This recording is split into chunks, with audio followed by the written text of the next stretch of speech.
You are now listening to the sound of two genial men, soon to be joined by a third, to talk about 12 Angry Men. Let's talk about them. Well, let's introduce our genial men first. You've got Nathan Aaron Alberson, the king of podcasting. Right? That's what they call me, the king of podcasting. And I'm joined by my good friend. He's the pastor. No, he's the preacher who's a teacher of movies, in this case. He's Benjamin J. Solzer. Here I am. And we are at the behest of one of our favorite patrons. We are going to talk about a film called 12 Angry Men. Absolutely. The 1957 American courtroom drama directed by Sidney Lumet, I think is how we decided to pronounce his name, correct? Yeah, I think we did. I thought it was Lumet. Lumet. Sidney Lumet. I'm wrong. No, yeah, well, you're wrong. Often happens. You're wrong. Did you have a reasonable doubt that it was... No, I did not. Well, but I was wrong. That was your problem. I was shown. You played the Henry Fonda to my broker or something. Supposing you're wrong. I like how they use the word supposing in this film. Supposing you're not wrong. Well, Ben, there's all kinds of things to talk about in this movie, and it's going to be a lot of fun. And Jake, I think, will be joining us, but he had a softball game that went late last night, so he's running a little behind, but our schedule just can't wait for him. But folks, you're going to hear all Jake's thoughts on 12 Angry Men. Awesome. All 12 of them. What do you want to bet Jake has 12 thoughts on 12 Angry Men? I'd like to bet that he does. Okay, I'll take that bet. All right. I bet you $1,000 Jake has less or more than 12 thoughts on 12 Angry Men. No, you know what? I don't think I'm going to do that. Supposing he does. I don't know. Supposing he does. Then what? You'll win $1,000. Yeah. You know what? I don't want to make that bet. What if he does have 12? Pretty awesome. Ben, can I tell you a few things about 12 Angry Men? Yeah. All right. So this movie is really interesting. Are you familiar with the golden age of television? No, not really. The first age of television before I Love Lucy? Mm-mm. So I suspect maybe a lot of our listeners don't know about this as well. But there was a time early in television's history when television was primarily considered a high culture medium. And this time was in the 40s, mid 40s through like 59 would have been the last gasp of any of the kinds of programming that I'm talking about. What happened was they invented this invention called television, and it hit big metro areas first and places with a little bit more urbane culture. And it didn't get to the hicks in Indiana like us until kind of the 50s. And so in the late 40s and the early 50s, they really were pushing to make it a cultured medium. And they also were already then having those arguments about like, well, you could just read a book. Why would you want to watch television? You know, this debate was already starting to swirl.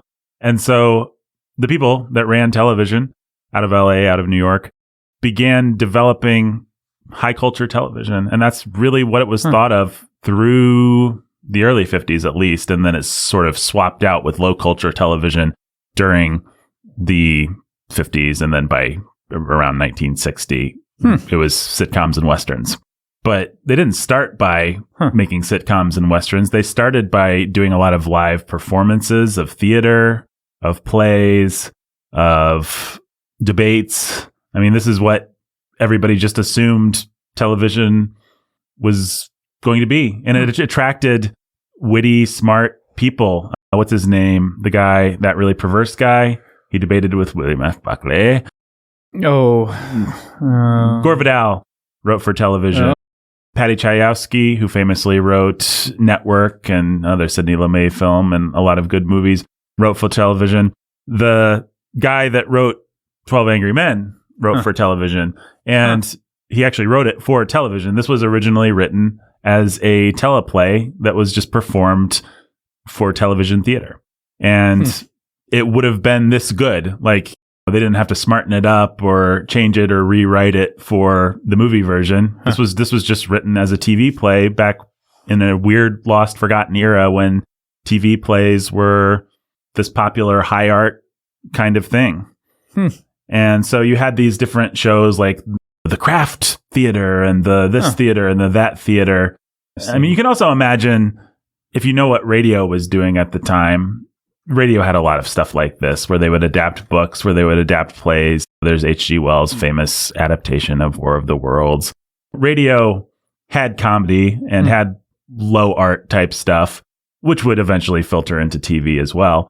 But radio also had a lot of high culture stuff, and TV originally had a lot of high culture stuff. So relics that you might be familiar with from that era are things like Mary Martin's famous version of Peter Pan, which was a big Broadway smash, and it has all those songs like I won't grow up, I won't grow up, I don't want to be.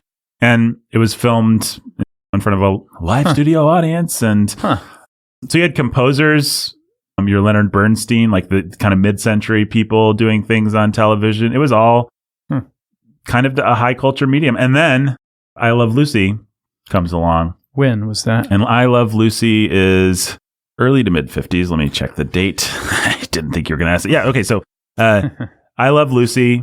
I'm just reading off of Wikipedia. It's an American television sitcom that originally aired on CBS from October 15, 1951 to 1957. So the original live TV version of 12 Angry Men is 1954. It's actually all on YouTube. I'm just looking at it now. Yeah, no, that doesn't surprise me because, like I said, this kind of intersection of high culture TV and low culture TV goes through the 50s. But what happens is I Love Lucy hits in 51, and then slowly but surely, advertisers and people that are in positions to make money off of TV realize, oh, everybody would much rather watch Lucy than some kind of highbrow play like 12 Angry Men. Like we're going to make a lot more money if we transform this into a low culture medium. And there's a lot of interesting history there. I Love Lucy is the first scripted television program to be shot that way. It's also the Desilu, Lucy and Desi kind of pioneered the concept of reruns. And so advertisers, the money men, realize we can shoot things and then we'll have this legacy product that we can rerun and rerun and rerun. And everybody would much rather watch that than New York is so much smarter than Indiana as an Indianan. But it is true that TV was going rural, and rural people have different tastes than urban people, and they might not be as interested in a progressive drama like 12 Angry Men or a concert performance or a rendition of the latest Broadway smash or whatever. They would really just like to watch old Lucy. She's up to it again. She sure does want to join show business with Ricky or whatever that guy's name is. I don't know. I never really loved Lucy. Do you love Lucy, Ben? Not really, Nathan. I've seen only a couple of episodes. If I'm going to watch something like that, I'd much rather watch the Dick Van Dyke Show or there's any number of things that I love from that era. But I Love Lucy, I always found just a little bit annoying. But in any case, I Love Lucy changed television and brought about basically low culture TV, which is so funny because you watch a lot of those things now and they feel like high culture. You watch the Westerns from the 1950s, which were everywhere, just glutted the television market. And you realize critics were bemoaning the Western. We have to sit through another oats drama or whatever they called it, another horse drama, another odor. Yeah. And you watch them now and you're like, wow, this is art compared to CSI or Survivor. Like, wow, somebody actually put some thought into this dialogue and these camera angles, and this is pretty smart. So it all feels high class now. But yeah, that's funny. But there was this weird battle between high class and low class won. But in the meantime, you got some things and a couple scripts that were written for television and premiered as live broadcasts of television plays became famous movies. And the two biggest ones are 12 Angry Men and Marty. I don't know if you're familiar with the movie Marty. It's got Ernest Borgnine, and he's kind of a sad sack that falls in love. Pretty popular movie from the 50s. Those are two of the big ones. Huh. But yeah, 12 Angry Men, written by this guy named Reginald Rose, who, and it's what he's most famous for, in 1954 as a teleplay.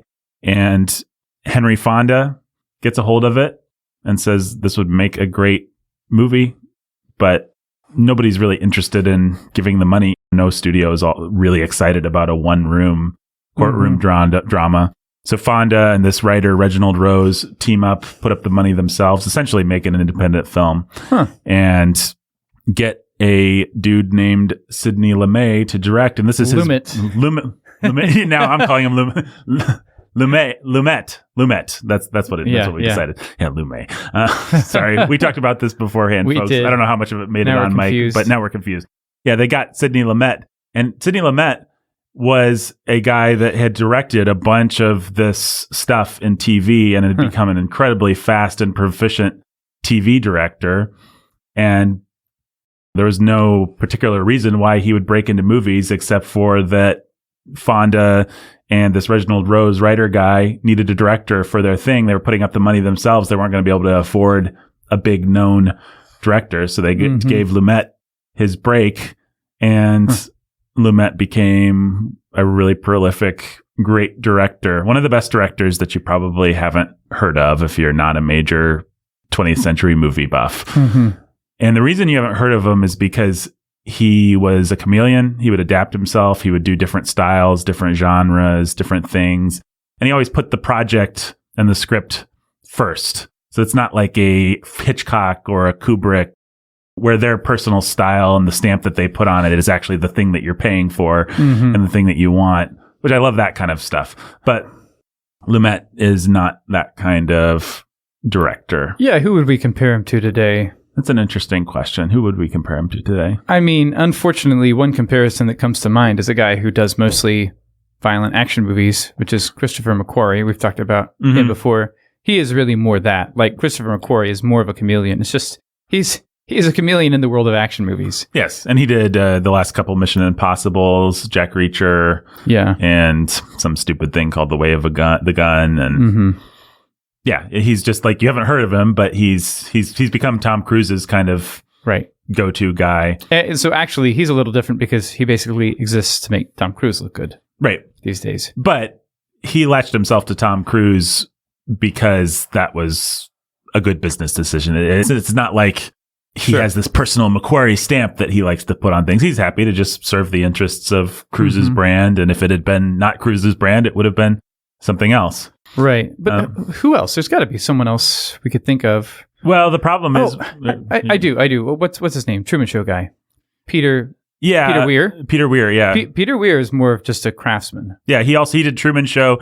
He did... Master and Commander. He's done a lot of stuff. What else? What are the obvious ones? He did Gallipoli. Yeah, he did Picnic at Hanging Rock, a wonderful movie from 1975 that probably has bad stuff, but is really creepy and interesting. About some girls from a girls' school that go up on a mountain and just disappear, and everybody has to wrap their heads around what happened.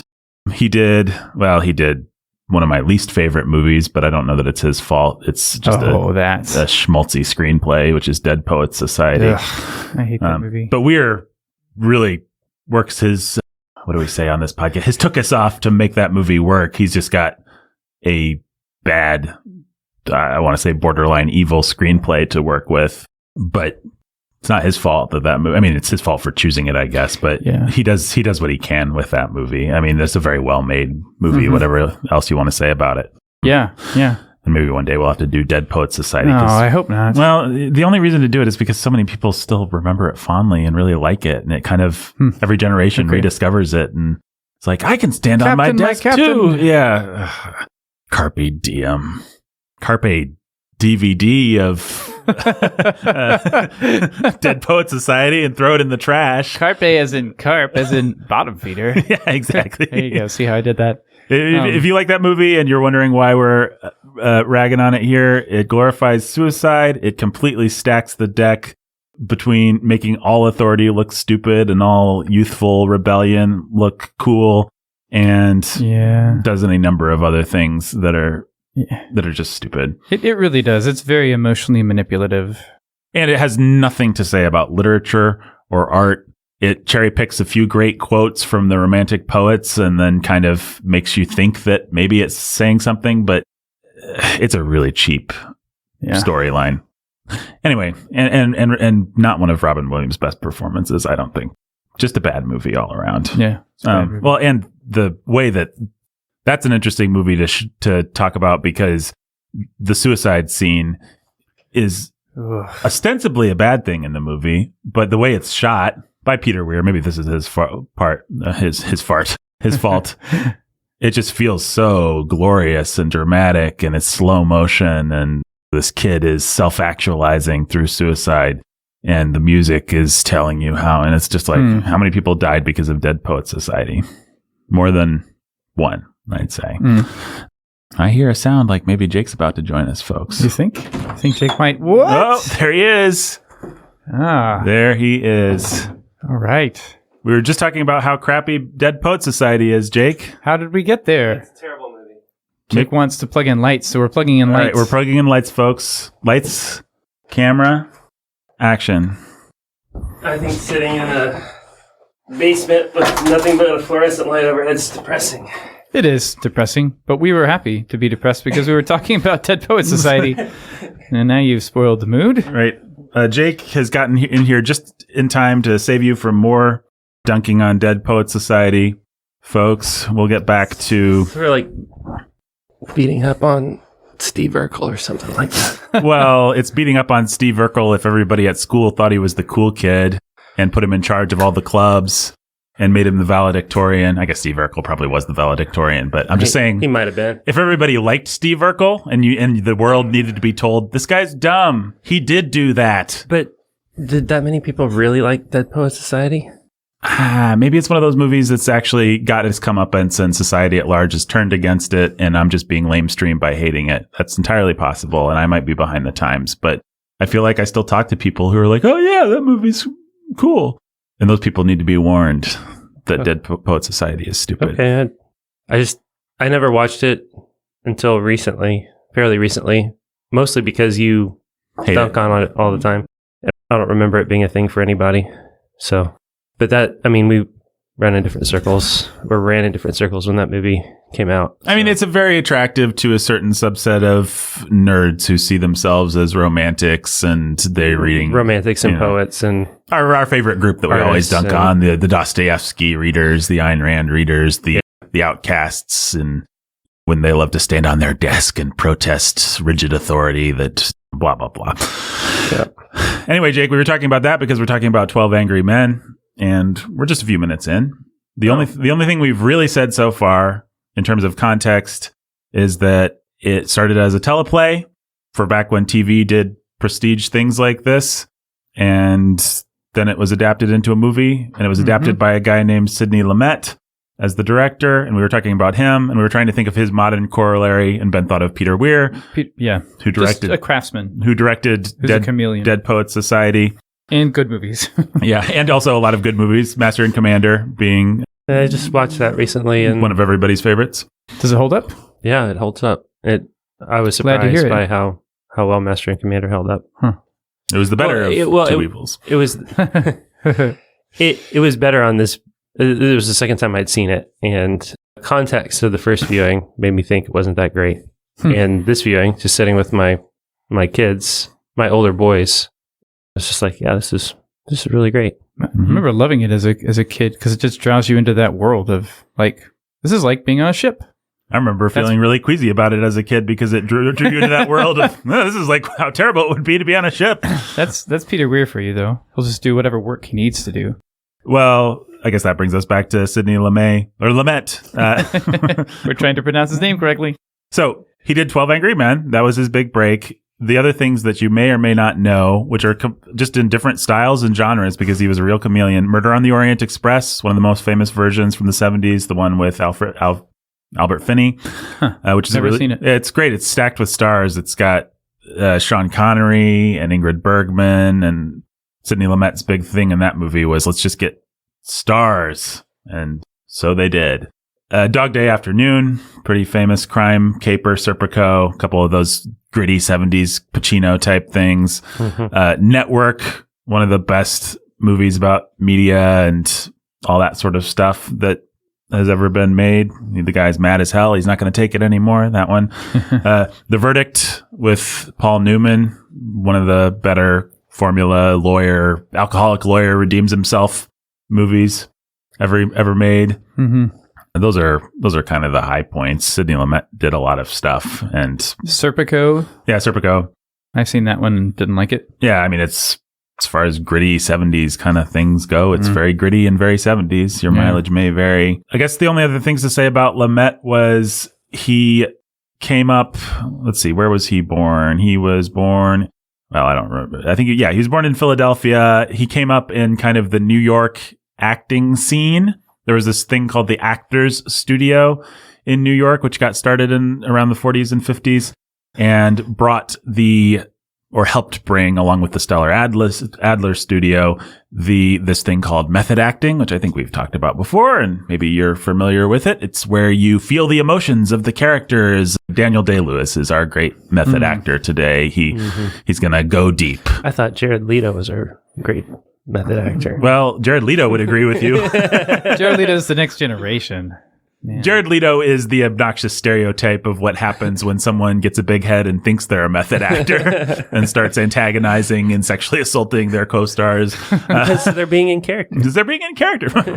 My character would grope you. I mean, that is the kind of thing that's been going on now with method acting for 100 years because men are pigs. I mean, you don't have to be a Me Too guy to see how easy that would be. Powerful men. Well, I once heard a podcast where a young actress who hadn't broken big, but she was just talking on the podcast, and she was like, anytime I do method stuff, it's always about how the older man is, don't you think my character would be attracted to you right now and would want to do something perverse? She just said, like, that's all it is. Which, when you think about your Jack Nicholsons, your Marlon Brandos, your famous people who came out of this school, they all kind of fit that definition. James Dean, of course. That all comes from, we don't have to go on a big thing about method acting. I know we've talked about it somewhere before. There was a guy named Stanislavski who had a method in Russia, and it made it to America. And it's just that you become your character, you feel your emotions, you act from the inside out. You smell things, you touch things, you think about the day your dog died in order to make yourself sad. Or actually you get into the character and you think about how their dog died, and you try and become, it's very distinct from the British school where you just act. You simply perform what it looks like. Say the lines. Yeah. There's the famous anecdote of Olivier and Hoffman on Marathon Man, where Hoffman stayed up for 2 days so that he could be appropriately tired and bedraggled in a torture scene where Olivier's Nazi dentist is torturing him. Famous scene.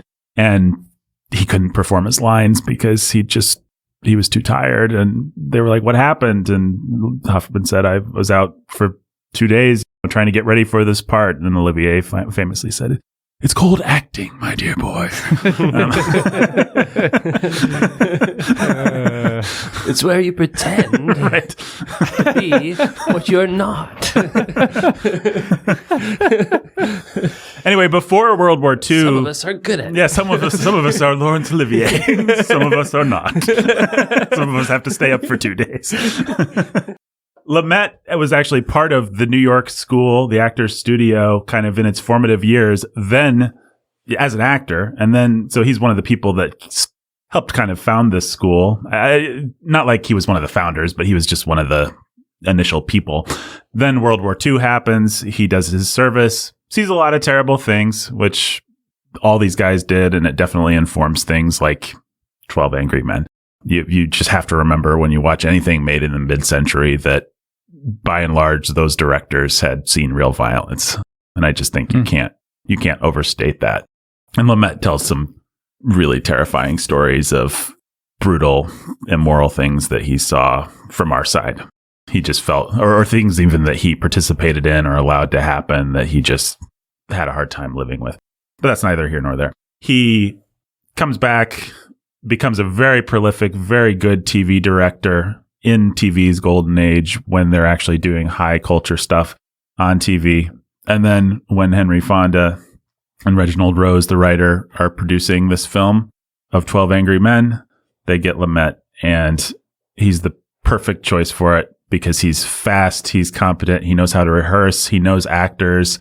He has this great school of New York theater actors who are method trained to draw on, which is basically who everybody is in this movie. Lee J. Cobb, the playing the George, what I think of as the George C. Scott part, is a method guy, a New York Actor Studios guy. Basically, all these guys are, and that's Lumet's influence. And Lumet loves actors. He makes actors look good. He does rehearsal. He also, because he comes from TV, he works. People say this about Spielberg too.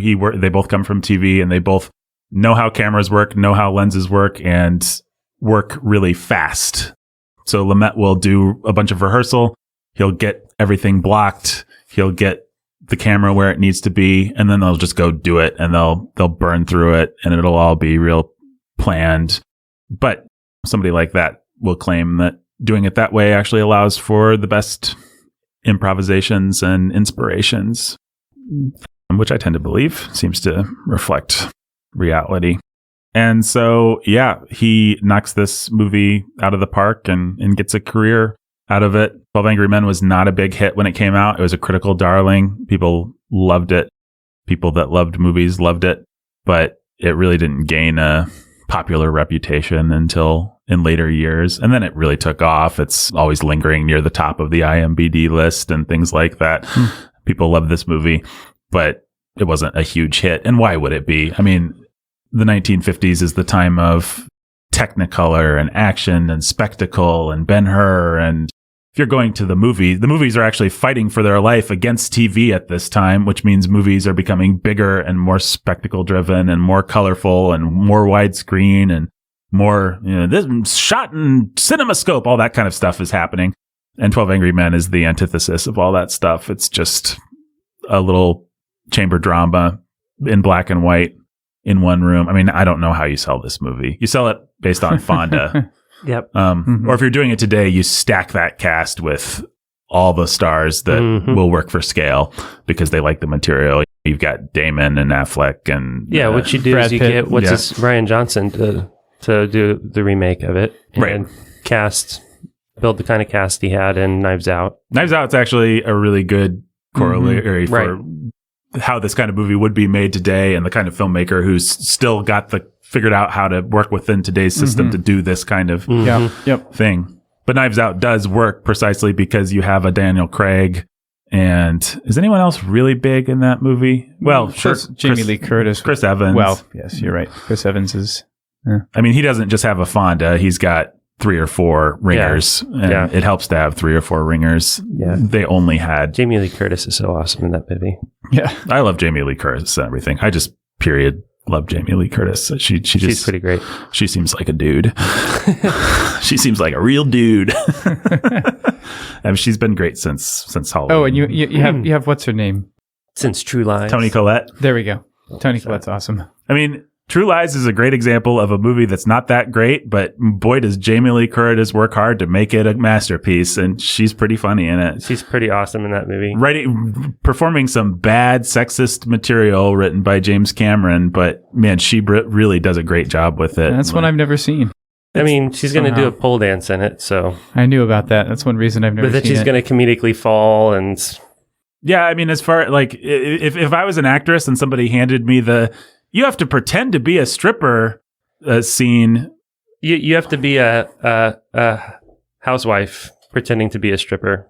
I would be pretty mad about that. But Jamie Lee Curtis, she's just the kind of person that the going gets tough. The tough gets going. She makes that work. I'm going to drop the machine gun and it's going to kill 4 guys. So she originated that stuff. Yeah, she's good. It also has the famous moment where the bad guy is strapped to the missile and Arnold Schwarzenegger says, "You're fired." And then shoots the missile. It's pretty great. It's got a lot of really good action, but it's pretty stupid and pretty crude. Jamie Lee Curtis is great, though. She's always Mellon. great. That's right. Not Tim Allen. Tom Arnold. Arnold. Yeah. That's a fun mix up, Arnold. though. Yeah. Those guys both deserve to be mixed up. Yeah, they do. Them and Jim Belushi, maybe. They're all kind of the same pool. What else is there to talk about? Let's talk about Henry Fonda real quick. He was a Nebraska Christian Scientist from a really nice family who worked his way up in Hollywood and started breaking big in the 30s and famously got cast in his two iconic roles as the eponymous character in Young Mr. Lincoln, 1939, which is a very good movie, but it's John Ford and it's just very yay rah. Lincoln will save us. I mean, it really is. Mm-hmm. It might as well be a movie about Jesus Christ. I mean, and I don't mean that blasphemously. I just mean that's really the kind of movie it is. Like Lincoln is the savior. And then similar thing, Grapes of Wrath. He played the Tom Joad character, who's another liberal do-gooder, famous. And Fonda, I always think of this quote. Somebody was talking about Jaimon Houston. Is that how you say that guy's name? Gladiator's best friend, the black guy. It sounds like the way you'd say it. I don't know. He was in Gladiator and he was in Amistad and he was in a bunch of things where he just played Legend of the Sword. Legend of the Sword, yeah. Arthur. That's right. Yep. But he always plays these really noble characters, or he had this run in the early aughties where he played the most obnoxiously noble character. Some snarky New Yorker writers said Jaimon Houston's head must hurt from holding it so high in so many movies. And I sort of think that about Henry Fonda. I like the guy, but man, he did get cast in a lot of these parts. And far and away, my favorite performance by him is one that subverts those, where he plays the sadistic villain in Once Upon a Time in the West. Yeah, which is awesome. Oh, yeah, that's awesome. Yeah, he's so good. He's great. Role. When he massacres that family when he first shows up, it's amazing. And casting against type. And the music and everything, any Morricone score.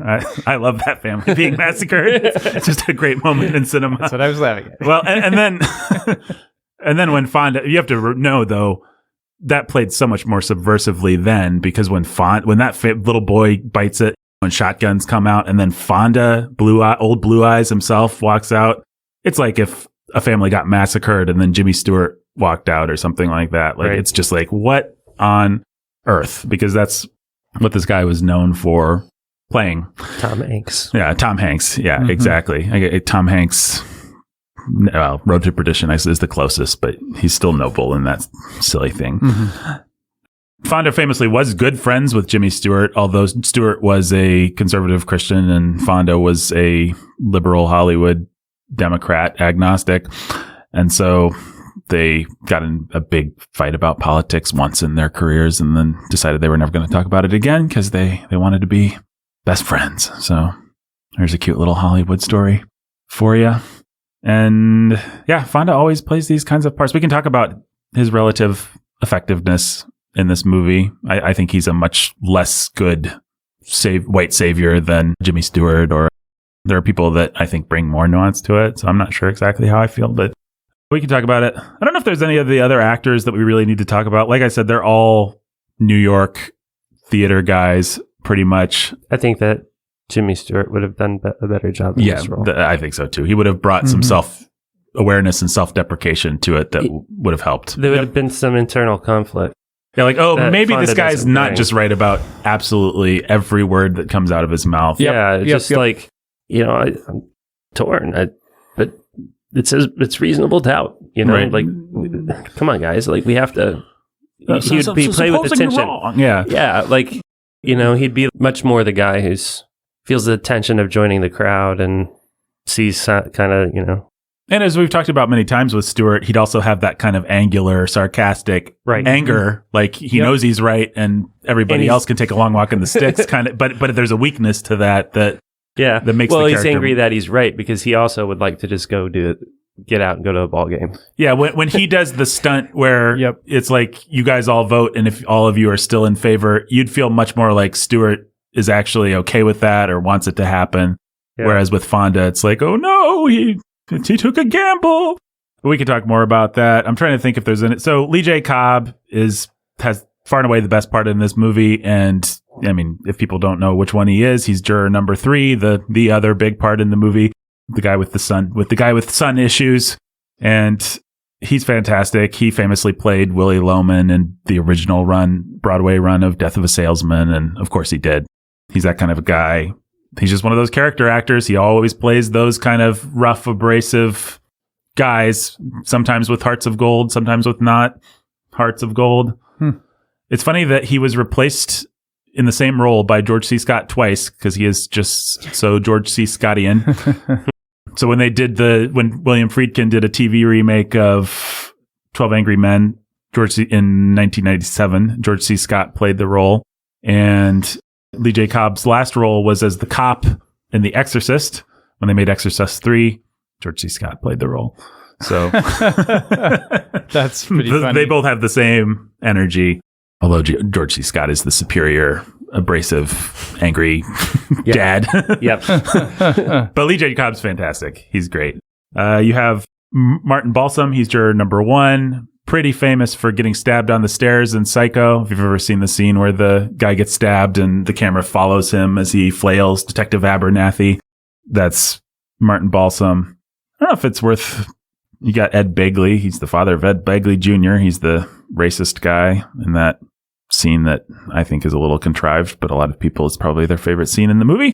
Got all those good actors. I don't know what else we can talk about them as they come up, but yeah, I don't know. I don't know them by name. I don't know what else I've seen them in, except I did realize, unfortunately, that Jack Klugman, he's the guy who grew up in the hood. Mm-hmm. He's Quincy, medical examiner, in a beloved 70s, 80s show that someone I worked for used to love and put on all the time, and it was terrible. Sorry, Bob, if you're listening. Diagnosis Murder? It's called Quincy, medical examiner. Oh, that's the show. Okay. That's the show. I never heard of that. I thought I recognized him. Whoa. He's a lot better in this. I didn't even know that was a show. Well, you don't have to. You will. Why would you? Yeah. Quincy Medical. What show is Quincy Medical Examiner in? The prequel to Dr. Quinn Medicine. I know I've seen John Fielder, juror number 2, the meek little guy, play those meek little guys and other things. I mean, his voice is pretty familiar, but I couldn't figure out what it was that I'd seen him in. Oh, he's the voice of Winnie the Pooh, looks like, sometimes. That might be it. No, Piglet. Oh, that's probably where I know his voice from. Yeah, Piglet, Man, of course. Yeah. Lots of Piglet credits. Yes. Well, he had a good voice for Piglet. Yeah. Yeah, that's exactly where I knew his voice from. That's awesome. My favorite performance in the movie is E.G. Marshall, juror number 4, the analytical guy who prides himself on his... Well, your Daggett in True Grit. That's who... Piglet. That's Piglet? Oh, is he? That's awesome. In the original, I take it. Yes. Huh. Let me see here. The broker guy, he was great. Yeah. I think the other one that people will probably realize they've seen before just because he always played these kinds of parts, although I couldn't name one off the top of my head. Jack Warden, the wisecracking guy that just wants to get to the baseball game, who's completely indifferent. He would show up in things, basically playing that same guy. Said the dad in While You Were Sleeping. Yes. Whatever. Oh, yeah. Yeah. Or he's the uncle or something. Or he's the uncle. Yeah. Right. The Godfather. Yeah. Right? I think that's right. Yes, you're right. Yeah. Godfather. Yeah. That's what it is. Megan, my wife, will love to know that. She loves that movie. Mm-hmm. I haven't seen that movie since like the early 90s, but I used to love that movie. I remember it being a very good movie. Let's see here. Huh.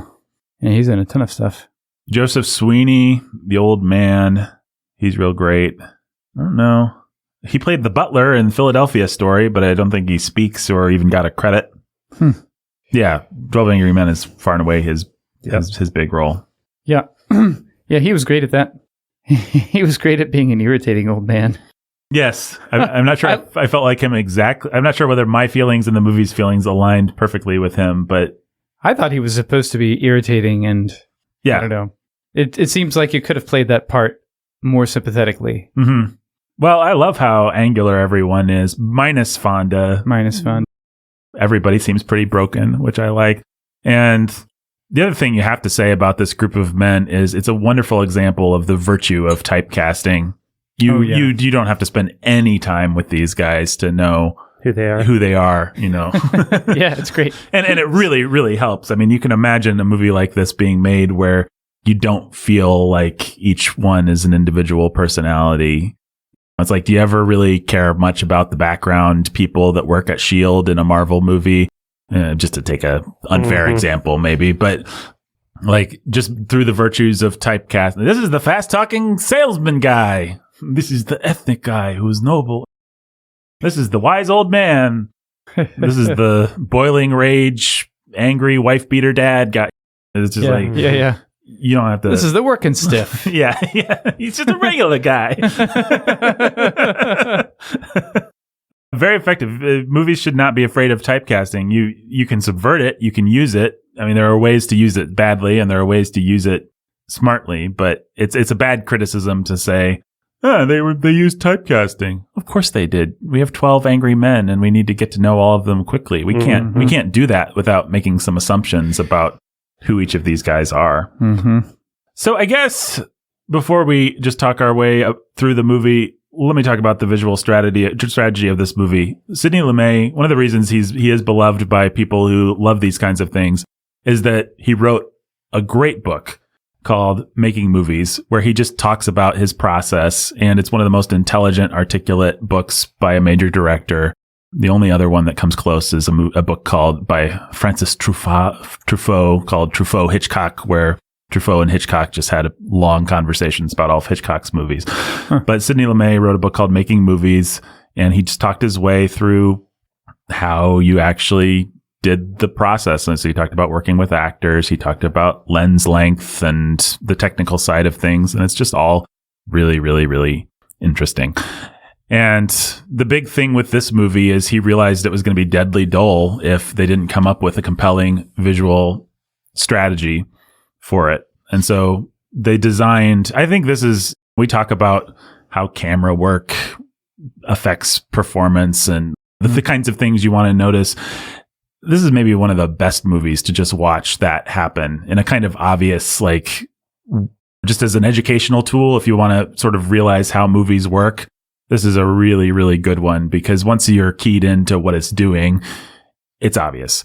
And what it's doing is it's starting with the camera above the actors, kind of looking down on them in a very genial kind of way. We're using lenses that emphasize the space and make the room seem bigger. And we're using wide shots that include a lot of people in them. And then as the movie goes, as the tension ratchets up, in the second act, the camera is going to be sort of eye level. And then in the third act, the camera is going to be low and it's going to be looking up and the people are going to be looming over us. The composition is going to get tighter and tighter as if these men are being caged into this room. And the focal length of the lens, which we don't have to talk about the technical side of this, but we're going to go from a widescreen lens to a telephoto lens. And what a telephoto lens does is it compresses space. And so you're going to feel like the walls really close in on these men. And so it's going to start, even though it's the same room, it's the same set, they're not going to change anything. There's going to be a couple things to punctuate it, like the rain. But basically, we're just going to adopt this visual strategy where the room is going to slowly shrink mm-hmm. and close in. And it's going to get hotter. Mm-hmm. Mm-hmm. It's going to feel sweatier. More sweat. And these guys are going to go from guys that we're kind of looking down on, just watching process, to these iconic figures that we're looking up on. You know, by the time Lee J. Cobb breaks down, you know, he's this almost mythic figure of pathos and anger and all this stuff. And Fonda is this mythic hero. But that's not how it starts. So that's something to look for. The other thing to look for is good oneers. And what I mean by that is a shot that takes a long time and features several different kinds of compositions, close-ups, wide shots, over the shoulder, but it's all in one shot. And Spielberg's master of this too. And it creates a room. You can imagine a hack director now just doing a bunch of close-ups of faces as they talk to each other. But there's a lot of times where Fonda will walk around the table. A good scene to watch is the scene where Fonda demonstrates the way that the man walked, the old man that couldn't make it. And so you'll start with a tight shot of Lee J. Cobb's face, and then it'll pan up as Fonda walks by him. Then Fonda will be looking over his shoulder, and then Fonda will walk over. He'll stand between two characters that need to have their dialogue, and then the camera will pull back, and it's all very elegant, and it creates relationships between the characters. And, if we were doing a commentary right now, we could point out individual examples of it, but just notice how not choppy this movie is, how much it includes different people in different combinations, in different compositions together to create relationships through camera movement, and realize that those actors all had to hit really specific marks that were probably tape on the ground, like, Fonda, you need to stand here if this is going to work. And then Lee J. Cobb's going to come and look around your shoulder and stand glowering in the background, and he's not doing anything except for hitting that mark. All this kind of stuff that would have been worked out in rehearsal and done. It's choreography. Yeah, it's choreography. It is, just like a dance, just like a fight scene. Yeah. But it really brings this movie to life. And this movie could be so deadly dull if they weren't doing smart things like that. And you can read the chapter on it in Sidney Lumet's Making Movies, and he talks about all this stuff. And it's just really interesting. Yeah, it's a way of getting a lot more performance out of the actors too. Yeah. Because it makes you pay attention to specific things that they're doing, and the camera is letting you pay attention to those things. If you just have the script. Well, and because we aren't, yeah, exactly. And because we aren't doing things like just having everybody in close up all the time, when we cut to a close up, it can be really powerful. So, for example, the old man gets a lot of close ups because the old man tends to see through people and be able to cut through a lot of the chaff of the arguments. And so when the old man has his first big revelation, like, I believe you, or, he has some obnoxious thing, right. It's going to suddenly be a pretty abrasive, like, close up of the old man. And we really haven't gotten a close up for 20 minutes before that, which really makes it pop. And there's any number of things where when they do lean on just the normal things that we associate with cinema, because they're not overdoing them, they really pop and they really lend weight and importance. So many movies are just a series of medium shots and close-ups without any space being established, without any choreography. And this movie's just much smarter than that. And it would be a much more boring movie, even if you don't appreciate these things on a cinematic craft level. You're still just being entertained by the way that people walk around each other, the way that on a subliminal level, you're getting so much more. You would feel it if it wasn't there. Yeah. Oh, yeah. You'd be bored. Yeah. And it's interesting. There's an interesting counterpoint. You can watch 3 versions of this. You can watch the old television version, 1954, free on YouTube. Yep. And you can watch, I think also free on YouTube, actually, but with ads. You can watch the 1997 version, which has Jack Lemmon, Ossie Davis, George C. Scott, Tony Danza. Number 8. Which one's 8? It's Fonda, right? No. Jack Lemmon is Fonda. No, he's number 7. He's the guy always making quips with a hat who wants to go to the ball game. Yep. Oh, of course, that would be Danza. Well, typecasting. Yeah. We had to get one of the 3 men and the baby guys in here. Where's Tom Selleck? Tom Selleck actually could be juror number 8. He kind of plays those kind of guys now these days with that dumb show, Blue Bloods. Yeah. Is it dumb show? Well, you want to watch a show where it's just a bunch of medium shots and close-ups and nobody's put any thought into it. Watch Blue Bloods. Man. So that's most of what I think Were you a woman in the 80s who thought Tom Selleck was hot? Mm-hmm. Look at him now as the daddy. Right. He's the upright hero who's going to... And we have nothing else to go on but that. Right. Besides a lesser Wahlberg. Yeah, it's me. It's Donnie Wahlberg. I wish I was Mark, but I'm not. So I'm on Blue Bloods. I think that's the subliminal plot of every episode. I hate that show. Never seen it. I know people love it, but just because something has ostensibly conservative values doesn't make it good. And you know what? It actually doesn't. So there's my 2 cents on Blue Bloods. All right. Well, I don't know, guys, if we're going to be able to sort of... I've been debating what's the best strategy to talk through this movie because it's all kind of one thing. I don't know that we can just go through the plot like we normally would, but I guess we should litigate Fonda. That's probably the first thing. Do you guys like Fonda in this movie? Is just saying Jimmy Stewart would do it better? Is that really all we want to say about that? Or that's all I want to say. It's a really tough role to play, and he did a great job. And there's a reason why the movie is a classic. And there were a million ways he could have fumbled it and failed and made everybody hate the movie. And so, yeah, I do think just saying out loud that Jimmy Stewart would have done it better is worth saying. That's also saying the greatest actor of the 20th century. Like, right. Right. Michael Jordan would have really done some good basketball there. Like, right. You know, yeah, it's not saying a lot. It's just saying that it's a way to point out that he doesn't bring a lot of nuance to the role. And that was because he wasn't supposed to, but that might have been a misstep. Mm-hmm. He's working against the script, though, I think. Or if he was going to bring any nuance, he would have to work against the script because the script just writes this guy as the progressive ideal. Yeah. And I don't... I think that is a weakness. Mr. Smith Goes to Washington's written the exact same way. Right. And Stewart's much more fun in it. Even playing his most young idealistic version of Stewart. Right. He just brings more to that part. Well, and also Claude Rains is allowed to be more conflicted as the evil senator. And I forget which one of the blondes of the time is the girl in that, but she's allowed to be really good. So some of it's probably Capra, right? Well, yeah. Yeah. Bringing the angst. Yeah, I think Capra is a better...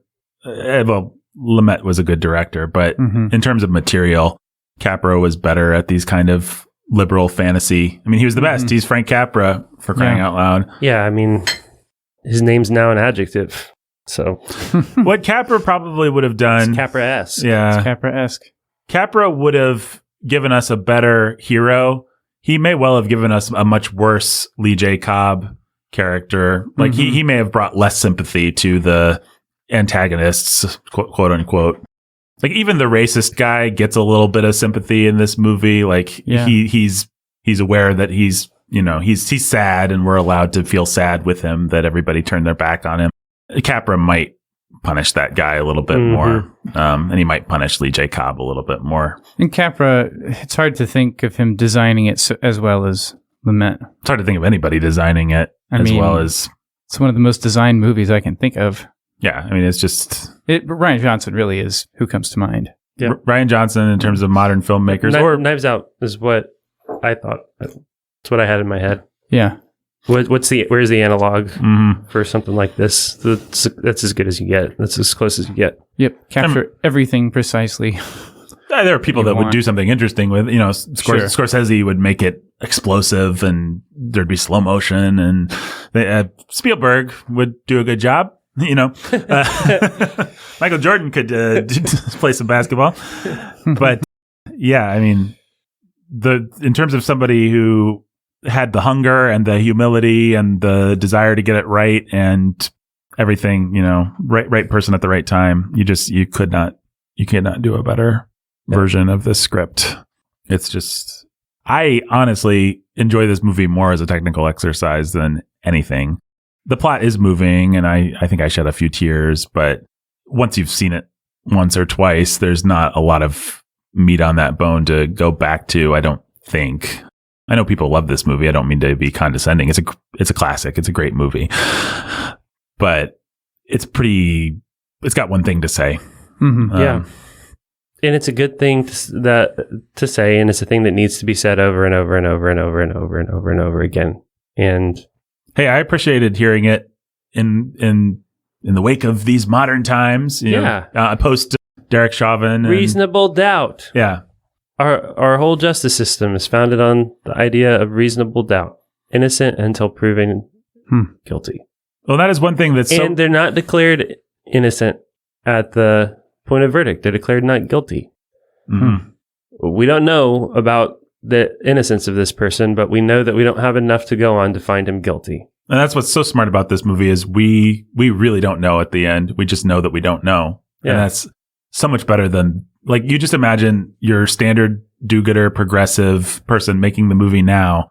They would stack the deck so much more. And it would be, and all the sort of liberal grandstanding would be so much more obnoxious. And it would be about the system just wants to destroy this innocent person. And this movie is like, well, we don't know what he's innocent, and the system can be cruel. Then it would want to say, well, we should make a system that wants to destroy a different kind of innocent person. Yeah, we should destroy Lee J. Cobb's character. Yeah. Mm-hmm. And Ed Begley's character, the racist and the mean dad. Yep. But this movie, in a way that probably doesn't play very well for liberals, wants to give some sympathy to those characters. Mm-hmm. I mean, you don't imagine that modern Twitter culture would be all that happy with Fonda helping Cobb on with his jacket there at the end. Right. Or with Ed Begley getting any kind of sympathy, which he doesn't get much, but the camera does linger on him as he realizes his own nastiness. Yeah, it's a good moment. Yeah. And the touch with the coat, maybe, I don't know, maybe the best touch. Fonda helping him put on his jacket at the end. Yeah. The last 5 minutes of this movie, I mean, Lee J. Cobb's breakdown and then Fonda helping him put his jacket on are all simultaneously great and a little bit of a, not let down exactly, but it is just like, oh, okay, I guess it's over. We're done. Yep. But I sort of love it that it doesn't have to go for fireworks, that we don't have to follow them back into the courtroom, that we don't have to have the prosecutors be all surprised, that we don't have to have a woman waiting to talk to Fonda just so we can have a woman in this movie. It's nice, all the things that this movie doesn't do. Mm-hmm. All the studio notes that you could see them getting, like, where's the romance? Well, did you want it to be a gay story? Because it's 12 Angry Men. Have Fonda slip out and hit on the court stenographer or something. I mean, honestly, that's the kind of that's actually what Capra would probably do. Come to think of it, and we'd be happy. They'd take bathroom breaks, and he'd be processing it with the stenographer, and she'd be supporting him, and we'd go back out to the courtroom, and he'll have won the day, and she'll be, she'll have that look in her eyes. Oh no, I don't want to see this movie. I do. This movie sounds great. I don't. I'm done. I mean, it wouldn't be 12 Angry Men. It'd be a different movie. It would be a different movie. It could be good. I mean, he basically just described Mr. Smith Goes to Washington, which is a good movie. I like that it ends with a I think a fade out shot of everyone walking down the stairs from a long distance away, and you can kind of make out, oh, I think that's Lee J. Cobb coming last, kind of worn out, kind of done. Right. Yeah. Well, I don't. This is where the old man might stray into the movie likes him a little bit better than I do territory, because they give the old man the final beat name. Yeah. And I'm just like, whatever. Give Lee J. Cobb a name. He's the person we actually care about. Like, the old man's not that important in the scheme of things.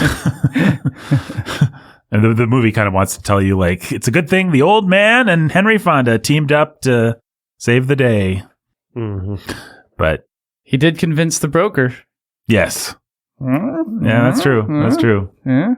Man, I love that broker. What a great character.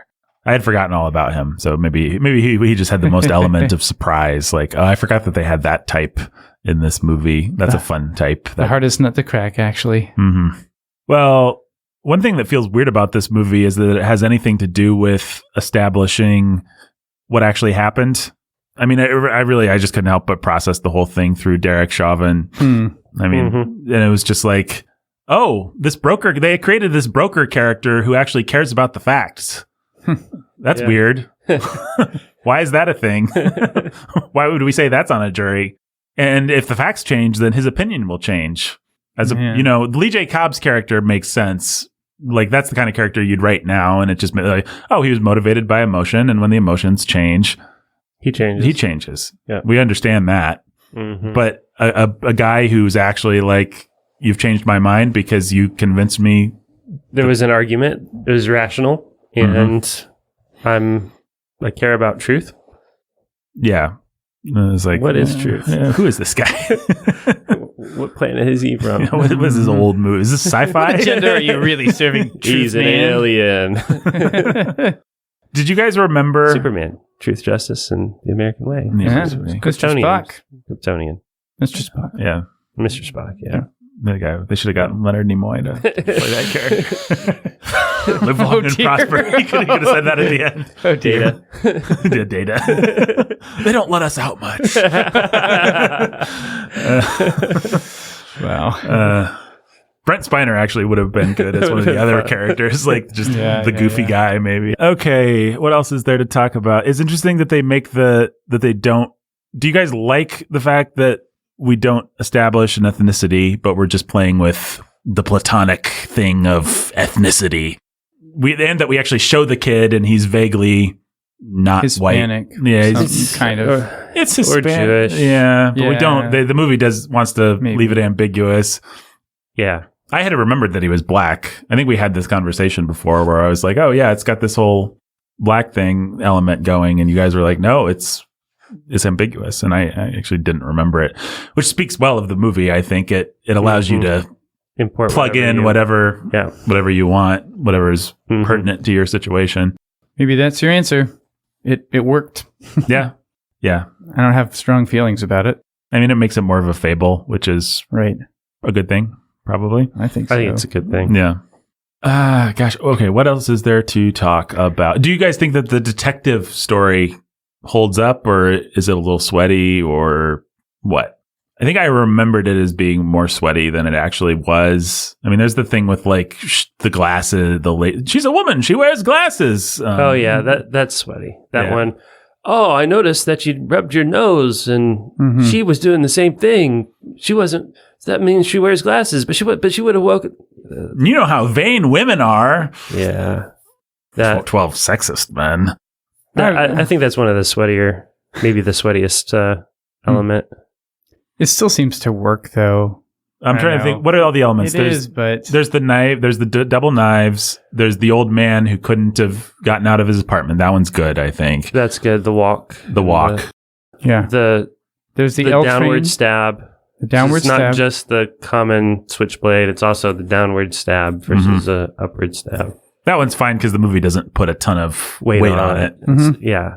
They're like, well, it's possible, but it's not likely. There's the woman awkward. There's the woman without her glasses. Yeah. There's the noise of the train. Did you say that already?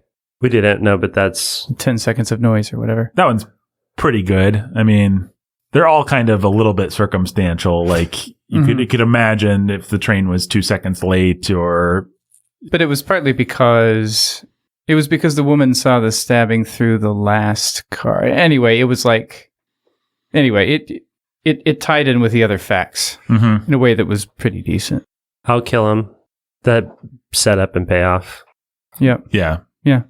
I mean, if your job as a writer is to make it look like it's completely a shut case and then undo it such that all 12 jurors can be okay with it, not with innocent, I don't know how you could do a better job. There are things here and there that feel a little sweaty, maybe, but I think it works partly because you see, I don't know, even the glasses thing. The broker's the glasses and I'll kill him. Those are the two sweatiest ones. Yeah. Remind me what's the significance of, they hear the boy say, I'll kill him. Right. And so they say, well, lots of people. Yeah, Fonda's like, you've probably said that 30 or 40 times. Or, And then they get worked up. The part that's sweaty is they get worked up into the heat of the moment, and the guy proves the point. Lee J. Cobb says, I'll kill you. Yeah. And then everyone's like, oh. Yeah. Yeah. That's pretty contrived. But yeah. I like glasses better than that. I don't know. The broker prides himself on being picayune or whatever, finding the little details that matter. And so if you break one or make him doubt it, then it works as a character point anyway. Yeah. And especially if you're thinking of this thing as a little stylized, as a fable, it works on that level for sure. Yeah. Let's see here. Oh, one thing I did want to say about all the evidence. Man, here's a dumb thing that a modern movie would do, and I think it just would detract so much. I love that we don't flash to anything. I love that we don't see any of it. I love that this movie creates a world. Not even a modern movie. Hitchcock would do that. Yeah. There's all kinds of. There's good precedent. There's good ways of doing it, and there's bad ways of doing it.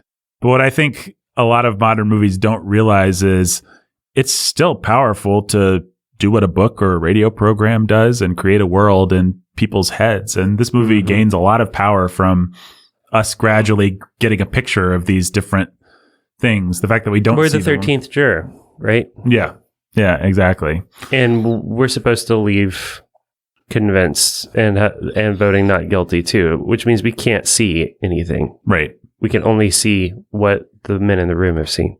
Well, and it helps the sweaty stuff wipe some of that sweat off its brow, because we don't have our own image of how dented the woman's nose was with the glasses, or how actually crippled the old man was. Yep. And so we can just kind of go along and, well, I guess they saw it and they're all convinced by it, so we don't have to think too hard about it. Yeah. But I love movies that refer to things that don't happen. I don't know if anybody ever saw the classic art film My Dinner with Andre, where Andre and Wally just talk the whole time about their lives. And I've heard of this. I mean, it's pretty boring and pretentious, but it's kind of fun because Andre's just telling him stories, and it really is just sitting with a great storyteller and hearing about his experiences. And at the end of the movie, you kind of walk away with the experience of Andre's stories. And this is similar. You kind of walk away with a picture of this whole detective story. But I don't know, it just makes you realize how cheap somebody like Peter Jackson is, not to beat up on my favorite whipping boy, but we're going to cut back to Aragorn and Arwen and write a lame love scene for them and waste everyone's time. And it's like, actually, if you had any art at all, you could just refer to this or create a little world in our heads, and it'd be so much better. Peter Jackson, take a hint from 12 Angry Men, why don't you hack?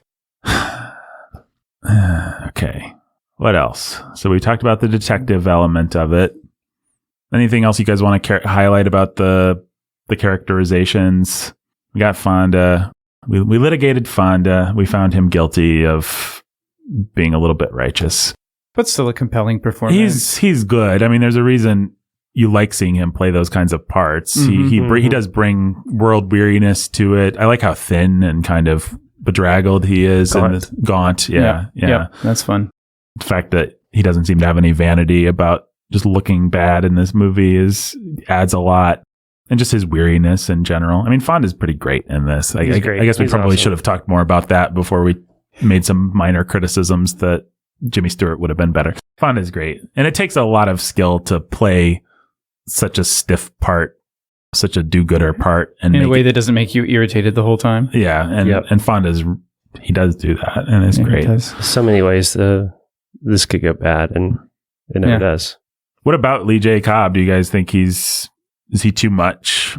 He chews on the scenery pretty hard, but he's effective. I mean, I think it feels like that guy would. Like, he really is that angry and that. Yeah. I always thought it was a little contrived, the whole son thing.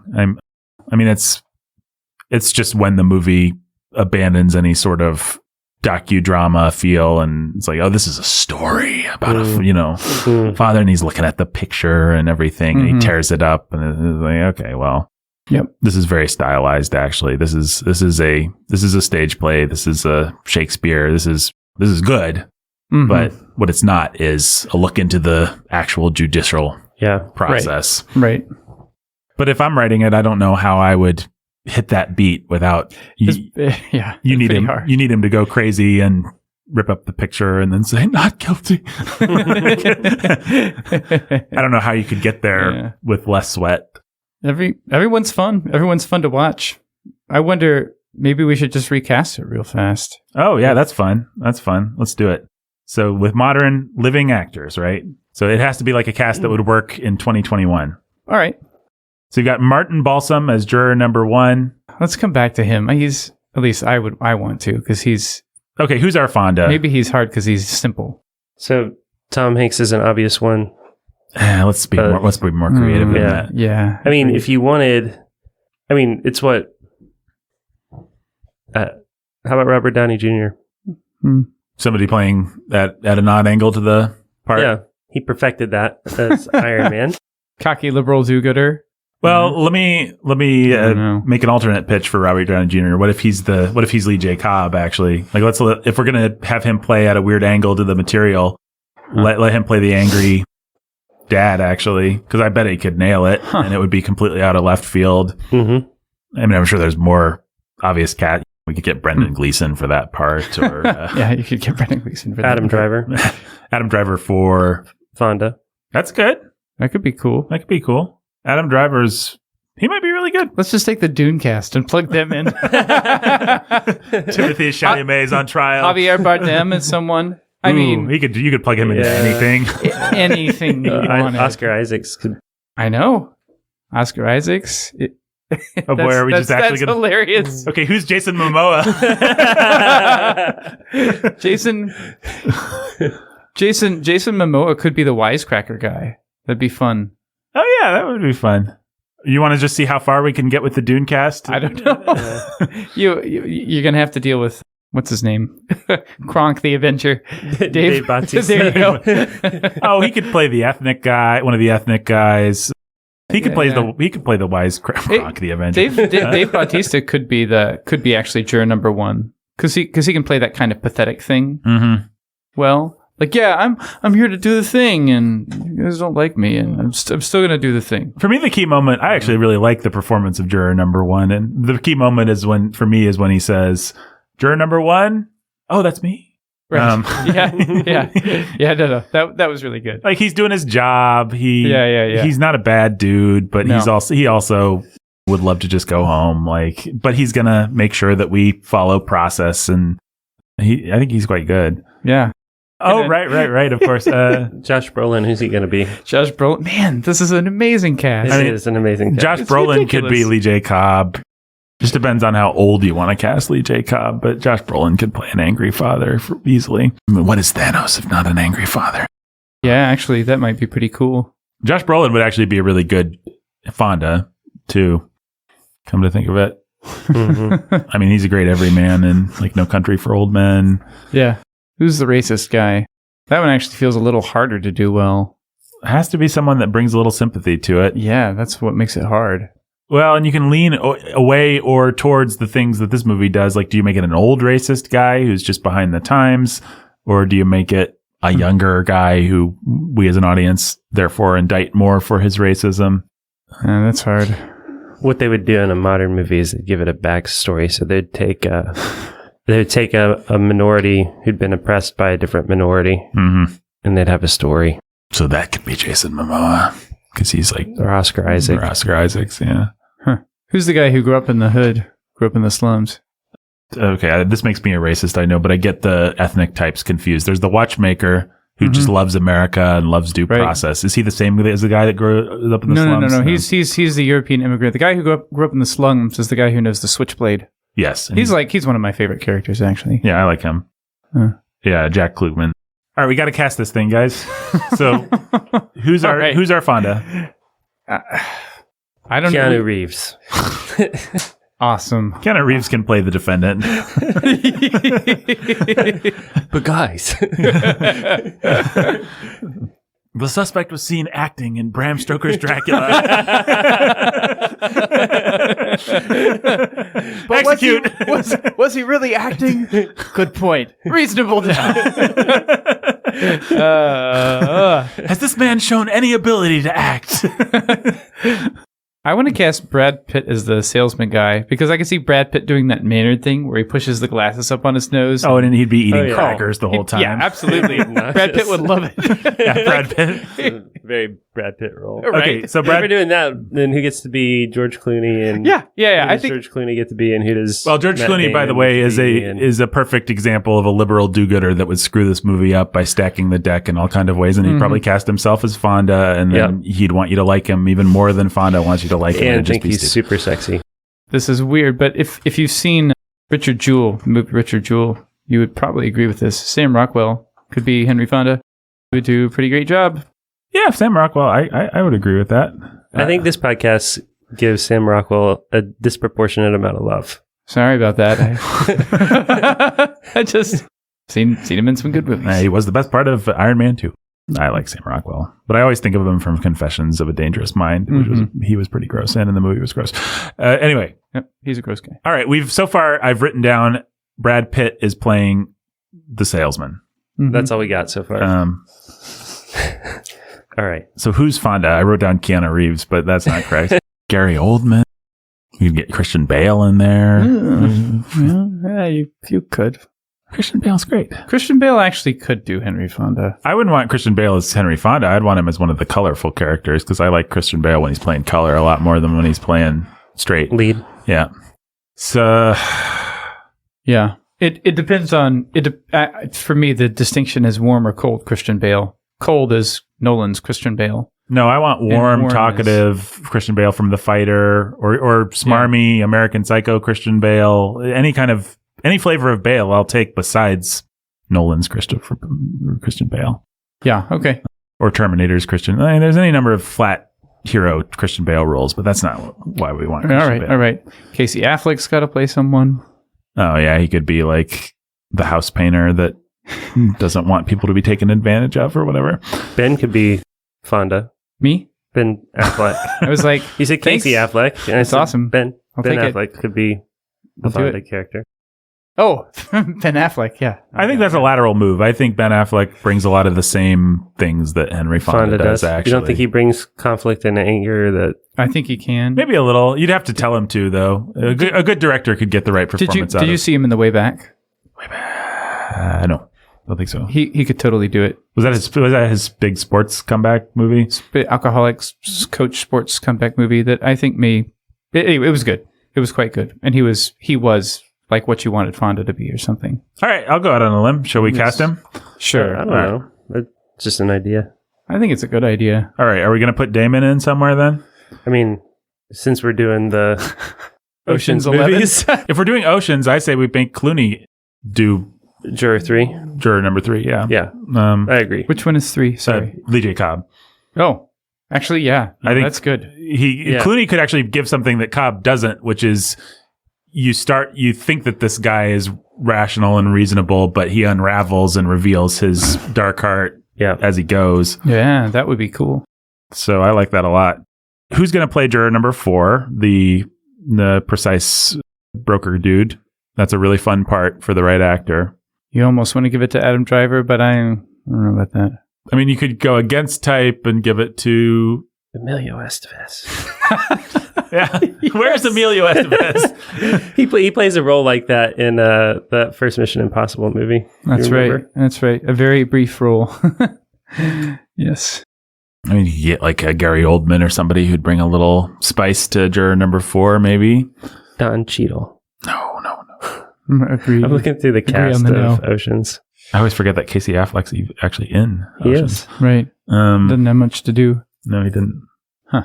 So we've got Clooney, Affleck, and Brad Pitt so far. This is becoming an expensive movie. It's awesome. Go big or go home, man. Yeah. Bernie Mac.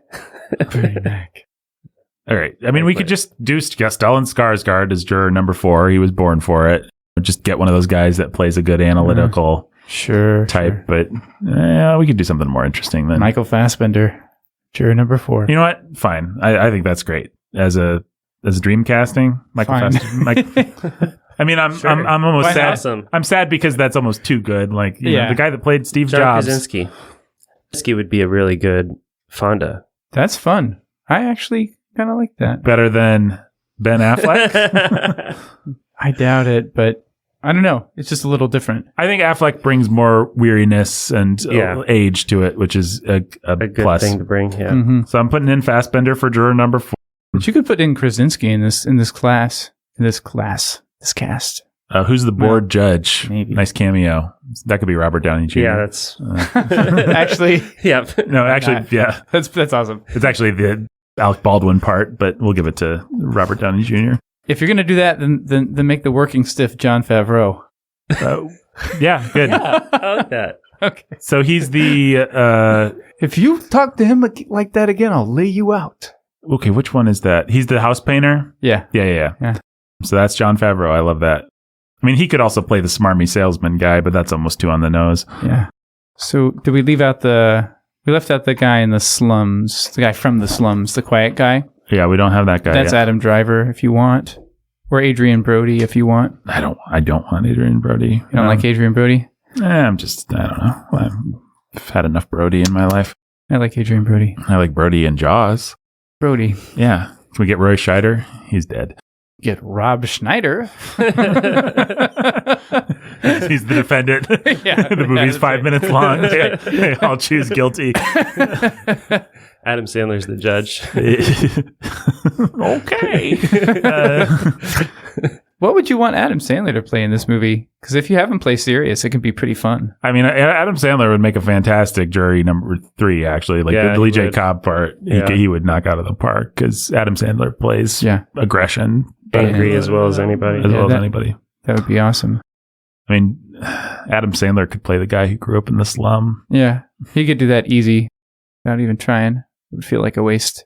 Guys, we got to get this cast. So we got Robert Downey Jr. as the judge. So there's the indecisive advertising. Tom Cruise, the judge. Aboard Tom Cruise. That's hilarious. It'd be funny. Okay, It'd be really fine. funny. We'll do Tom Cruise. That means RDJ is still. We can still cast him. He's still out there. So juror number 12, he's one of the most nondescript. He's the advertising guy who's just kind of waffles back and forth. That's Brad Pitt. No, Brad Pitt is. I thought Brad Pitt was the smarmy salesman. Wait, who's the smarmy? You could do that, but because the advertising guy is the guy who pushes his glasses up on his nose and says silly things. Mm-hmm. You just think of Brad Pitt in a bit.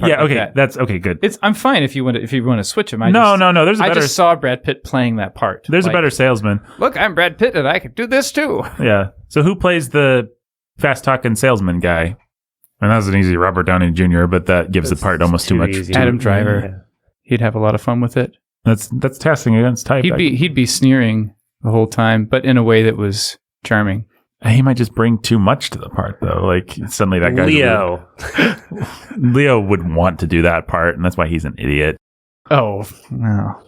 Who are the other like fast talking guys these days? Chris Pratt. No. That what's his face? He tells the Hispanic dude who tells the stories and they think it's hilarious in the Ant-Man movies. He's a fast talker. He's a lot of fun, actually. He brings some comedy to it. Yeah, I know his name. I like that guy. Yeah, let's give it to him. So he plays juror number... Yeah, Robert Pena is actually pretty funny. Robert Pena. But that brings up racist dude, J.K. Simmons. Make him racist dude. That's almost too easy, but I'm always happy to see J.K. Simmons, so sure. All right. It's okay. J.K. Simmons is juror number 10, the racist. Bringing him back into Batman as that Commissioner Gordon. For real. As Barbara Gordon's dad in Batwoman or Batgirl. Is that what it was? Yeah, unfortunately. Oh. All right, we need the European watchmaker kind of guy. Javier Bardem. Yep. Just love stick it. him in there. Love it. Oh, man.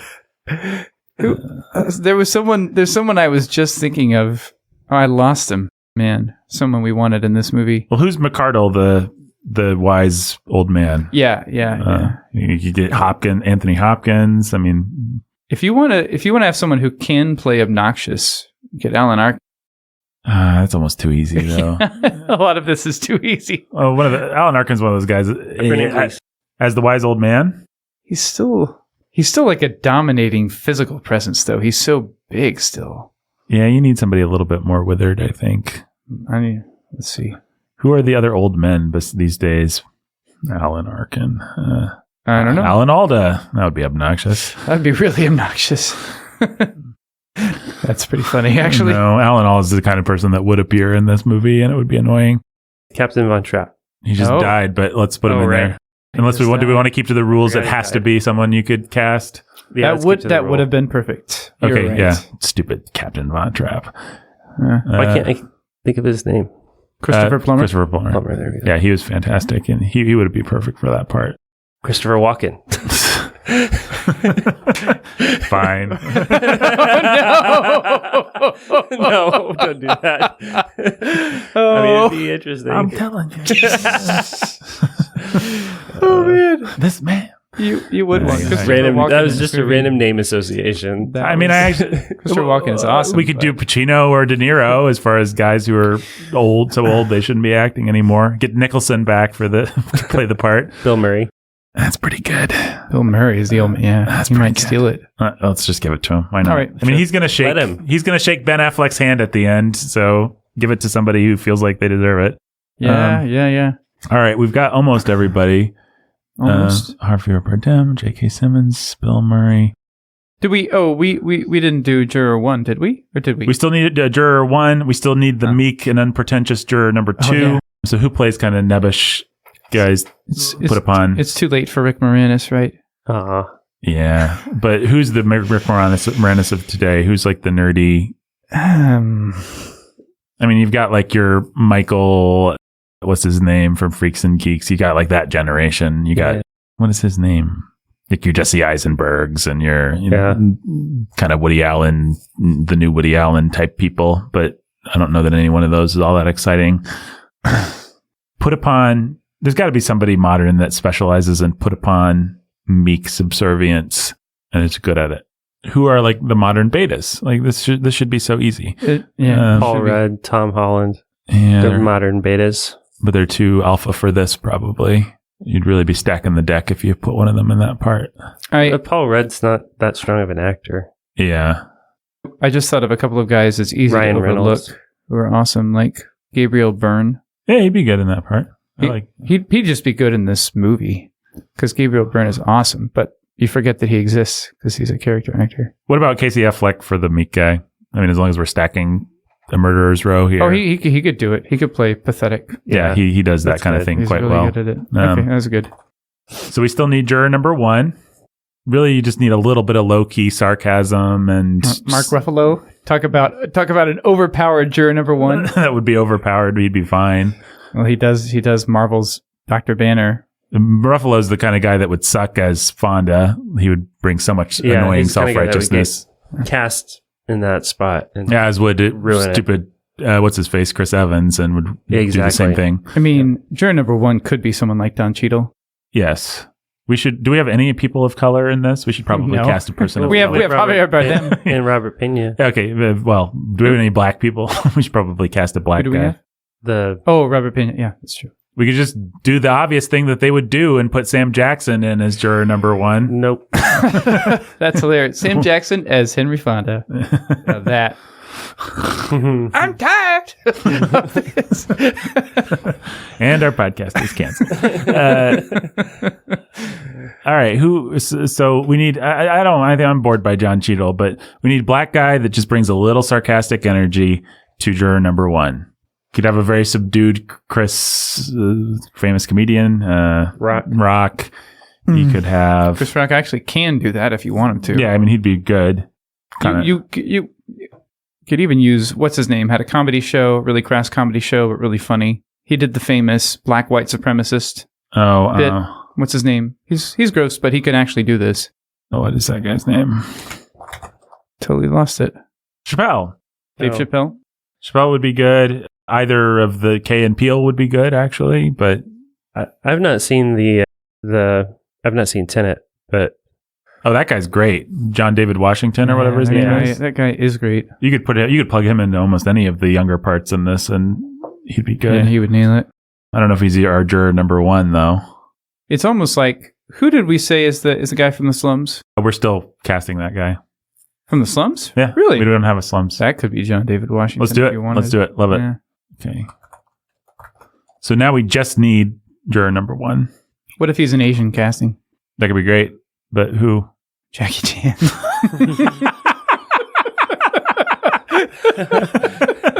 Cancel.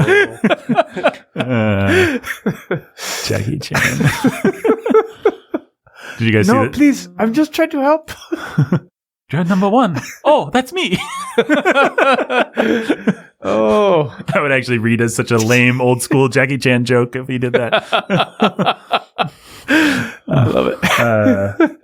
Okay. So we're trying to get a little color in here. No pun intended for juror number 1. This should not be that hard, but it is for some reason. Well, you don't really want to overpower it. So it can't be, you kind of need a B-lister, but it has to be a really strong B-lister. Right. I mean, Don Cheadle actually is a good choice. I just don't want to cast Don. John Cho is too much of a star at this point, I think. Who's John Cho again? He played. He's in Star Trek as Sulu in Star Trek. Oh yeah. He's that guy. Harold and Kumar was. He's playing Spike in the upcoming Cowboy Bebop series. For real? Yep. He could be a pretty great Spike. I have Chris to go. Pang was Crazy Rich Asians. All right, folks. Ben's going to the bathroom, but we're going to carry on. Me and Jake are going to crack this while Ben's gone. Famous actors. Randall Park. It just occurred to me that serious Will Smith would be the kind of thing that Hollywood would like to do, and Will Smith would. I'm surprised he hasn't thought of remaking this movie. It would be a slam dunk for his Oscar aspirational kind of stuff. Yep.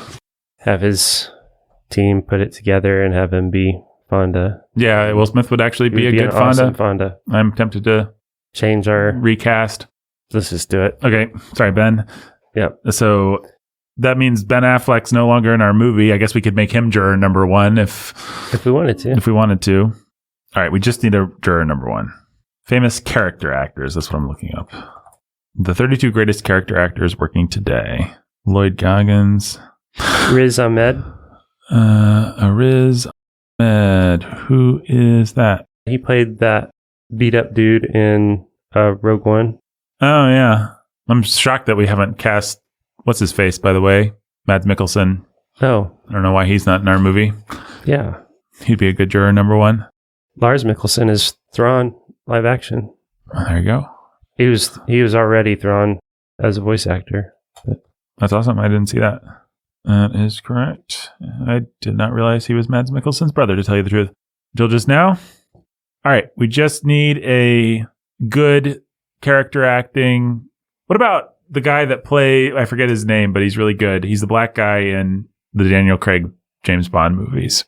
The American CIA operative. Yeah. He plays Felix Leiter, but I forget what his name is. He brings a nice, cool edge to Jeffrey Wright. We still need a juror number one, Ben. What? How have you guys not solved it yet? Well, we ended up recasting juror number 8. Who was 8 again? Fonda. Oh, who is he now? Will Smith. What? Oh, it feels a little too like a closed case. Yeah. Oh, well. I feel like I miss Affleck, but I mean, Will Smith will be good, but I'll keep Affleck on the. He's still on the list. We'll make a final decision when we look at our final cast. We just need a juror number one. I recommended Jeffrey Wright, famous as Felix Leiter. Yeah. Jeffrey Wright is kind of awesome. And he has that sort of. He's a little sarcastic, but not. He's kidding you, but he's not going to let you know he's kidding you. He's kind of got that energy. So yeah, no, Jeffrey Wright would be great. All right. Well, why don't we just cast Jeffrey Wright so we can be done with this awesome exercise. All right, so juror number one is Jeffrey Wright. Juror number 2, the meek little guy, is Casey Affleck. Lee J. Cobb. Juror number 3 is George Clooney. E.G. Marshall. Juror number 4, the broker, is Michael Fassbender. So overpowered. It's pretty. That one's pretty irritating. But just keep going. It's Excuse me, gentlemen. Juror number 5 is John David Washington. Yeah, I like that. Juror number 6, the house painter, is Jon Favreau. Yes. The obnoxious salesman is Robert Pena. Henry Fonda is either Will Smith or Ben Affleck. We have to decide once we look. Juror number 9 is totally stacked with Bill Murray. Yeah, I wonder whether Bill Murray's got the right angle on this or not.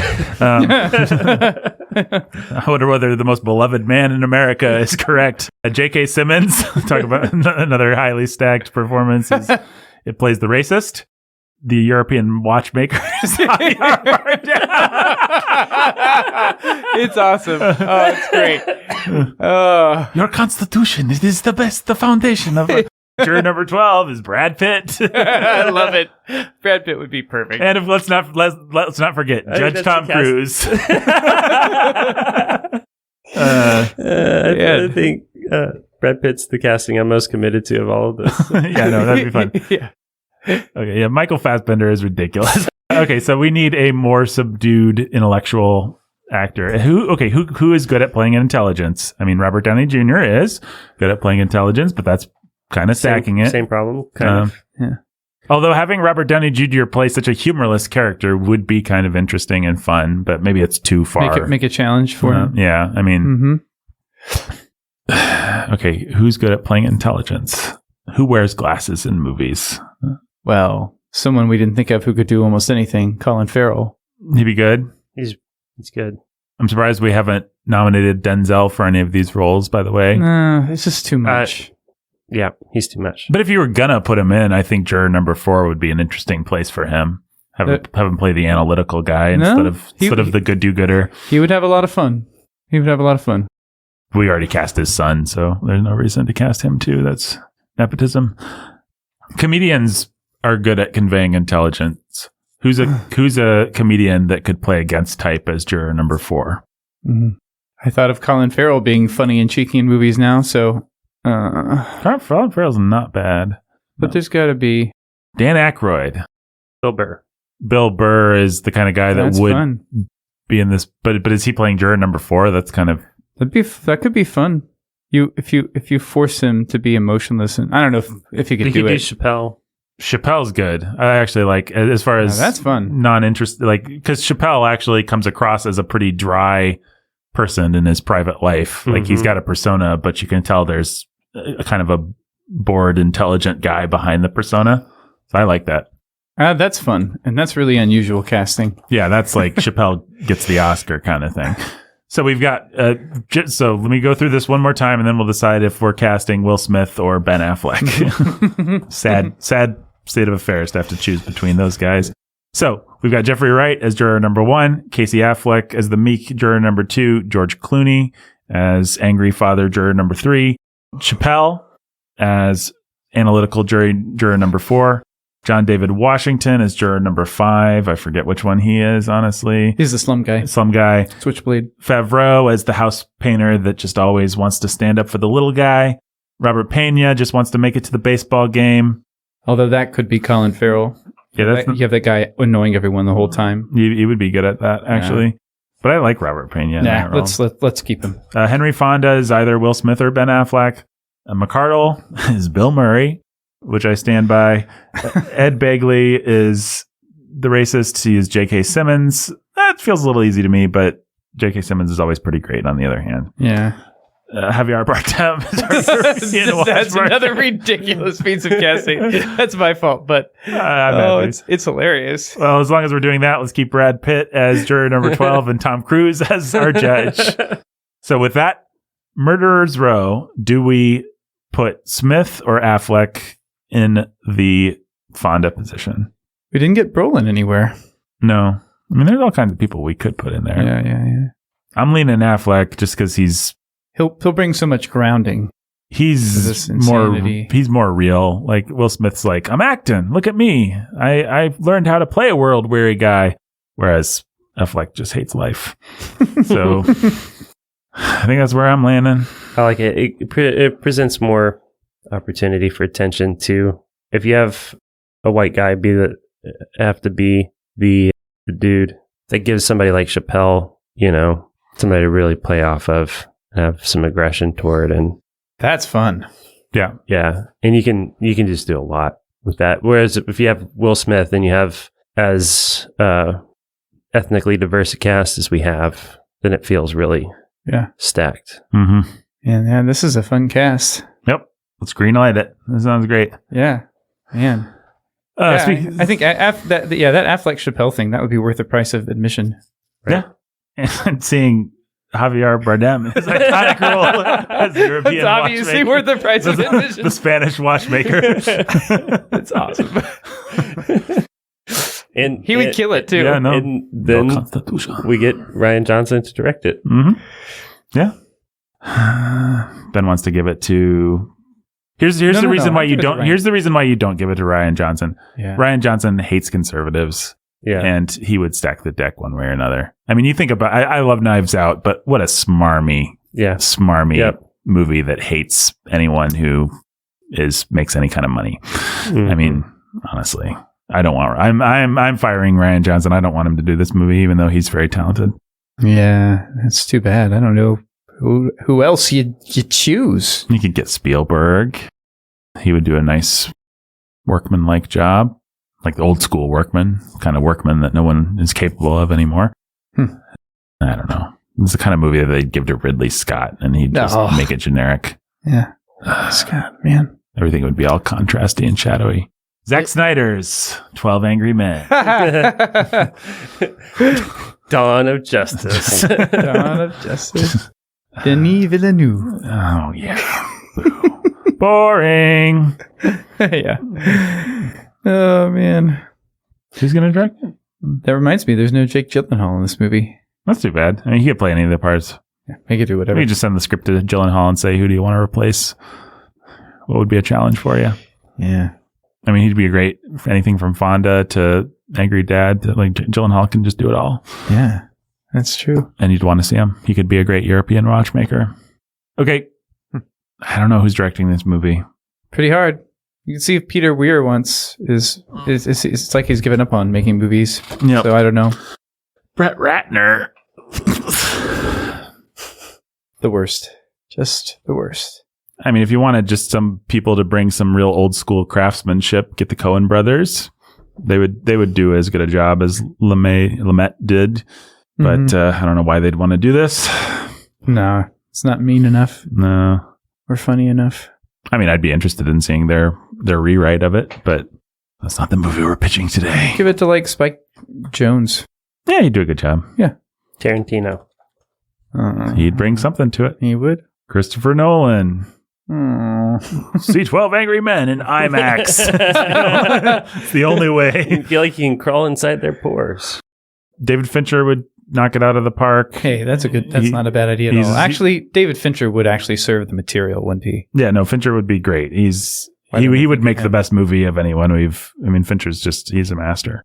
So say what you will about his choice of material. He is a great filmmaker. I think that's it. Yeah, he'd be good. Honestly, though, if they made this, it would be Ron Howard that would direct it. That's what and then it would be sad. Kept thinking. Yeah, we'd all be sad. Or at best, it'd be one of those weird guys. They're not weird, but it'd be like a late career Clint Eastwood directed movie, which would be competent. Yeah, he could do it. There we go. Okay. Steven Soderbergh would decide to randomly do it. There's all kinds of those guys. Or you know what? If they actually made this movie, you know who would direct it? If it was our cast, it would be like Ben Affleck was directing and acting. Or Favreau. Ben Affleck would do fine. Ben Affleck is actually pretty competent. Yeah, he's good. I don't know that I've ever actually liked one of his movies, but they're all... You didn't like Gone Baby Gone? Oh, I never saw Gone Baby Gone. I was thinking of... I didn't see The Town, which... Yeah, I did not love The Town. I just thought it was just kind of boring. I don't know. And I didn't like the other one about Hollywood saving hostages. The Argo, yeah. I know everyone loves that, but I just didn't like it. I didn't love it either. I mean, I didn't hate it, but I also didn't love it. Gone Baby Gone was, to my memory, really good. Well, guys, is there anything else that you'd like to say about Sidney Lumet's 12 Angry Men? Warhorn Media's 12 Angry Men coming to a theater never? I'm looking through my notes. So we talked about whether the detective story held up. We talked about facts. We talked about stylized realism. We talked about creating a world in your head. We talked about lens choices and camera and all that stuff. We talked about typecasting. Mm-hmm. Did we talk enough about the actual moral of this movie? I guess we like the moral of this movie. We don't think it's like just a liberal propaganda piece or... No. I think it could be very easily. I think if they made it today, it probably would be. But and it was a liberal propaganda piece of its time. Henry Fonda was a liberal Democrat that had a point to make about how our system chews up young lives. Mm-hmm. Mm-hmm. But the movie works as a defense of innocent until proven guilty, which is one of the great things about our Constitution. And I don't know. Mm-hmm. Insofar as it's a rebuke of shoot first conservatives, insofar as there are conservatives who are actually shoot first conservatives, I think they probably deserve it. It's not good to shoot first and always ask questions later. It feels like the kind of movie we should be able to get more discussion out of on thematically, but it's a pretty simple point. Yeah, it's pretty cut and dried, and they don't. Would the movie have been better if they introduced more complications? I guess that's the question. No, it's better as a little fable. Yep. Good guys, bad guys. Well, yeah. What about the racist scene? Do you guys? I guess we should talk about that real quick. Do you guys think that scene works, or does that just feel like Hollywood grandstanding stuff? Like, we wrote the scene so the audience can just pat themselves on the back. They're not racists. Let's have the jerk give a racist rant, and then all of our even Lee J. Cobb's gonna stand up and turn his back on this awful. It's kind of like La Marseille in Casablanca. It's just this we're standing against this thing, and we as an audience that are watching it are standing against this thing, and aren't we great? And isn't this great? And isn't everything great? It's complicated because, yeah, it's grandstanding, but also it's a real thing that needed to be stood against. So I don't know. Like, how do you do that? Well, yeah, I don't want to. I mean, what, this movie was written when or came out when? 57. Yeah, 57. So, like, think of the civil rights movement, and this movie is so far back that they don't even cast a black guy because we're not ready to have that discussion yet. Right. So we're going to cast an ethnic New York type. Right. I mean, as much as we say it works as a fable, I don't think that they chose to do that because it'll make a better fable. I think they chose to do it because they knew they could get in trouble with their audiences if they got too specific. So we have to make it a fable. Right. I mean, there's still segregation laws at when this movie. There are still what's the word? Miscegenation laws. Is that on the books when this movie comes out? Yep. Like, yeah. So yeah, when you put it in its time, it's fine. I think I still prefer. You have to criticize. Siskel and Ebert always said, criticize the movie they made, not the movie they didn't make. I still prefer a movie with less clearly drawn lines. If I'm going to talk about the greatest message movies of all time, I'd put Casablanca up the top over this because Rick is a complicated hero who wants to be bad but does the right thing, which is always going to be 100 times more interesting than Henry Fonda just being good. And the La Marseille scene is therefore much more powerful because it's a bunch of weak people instead of it's the message moment where we all do the right thing. Any more thoughts about 12 Angry Men? No. How many men out of 12 do you give to this movie, Ben? 10, I think. 10 Angry Men out of... Yeah.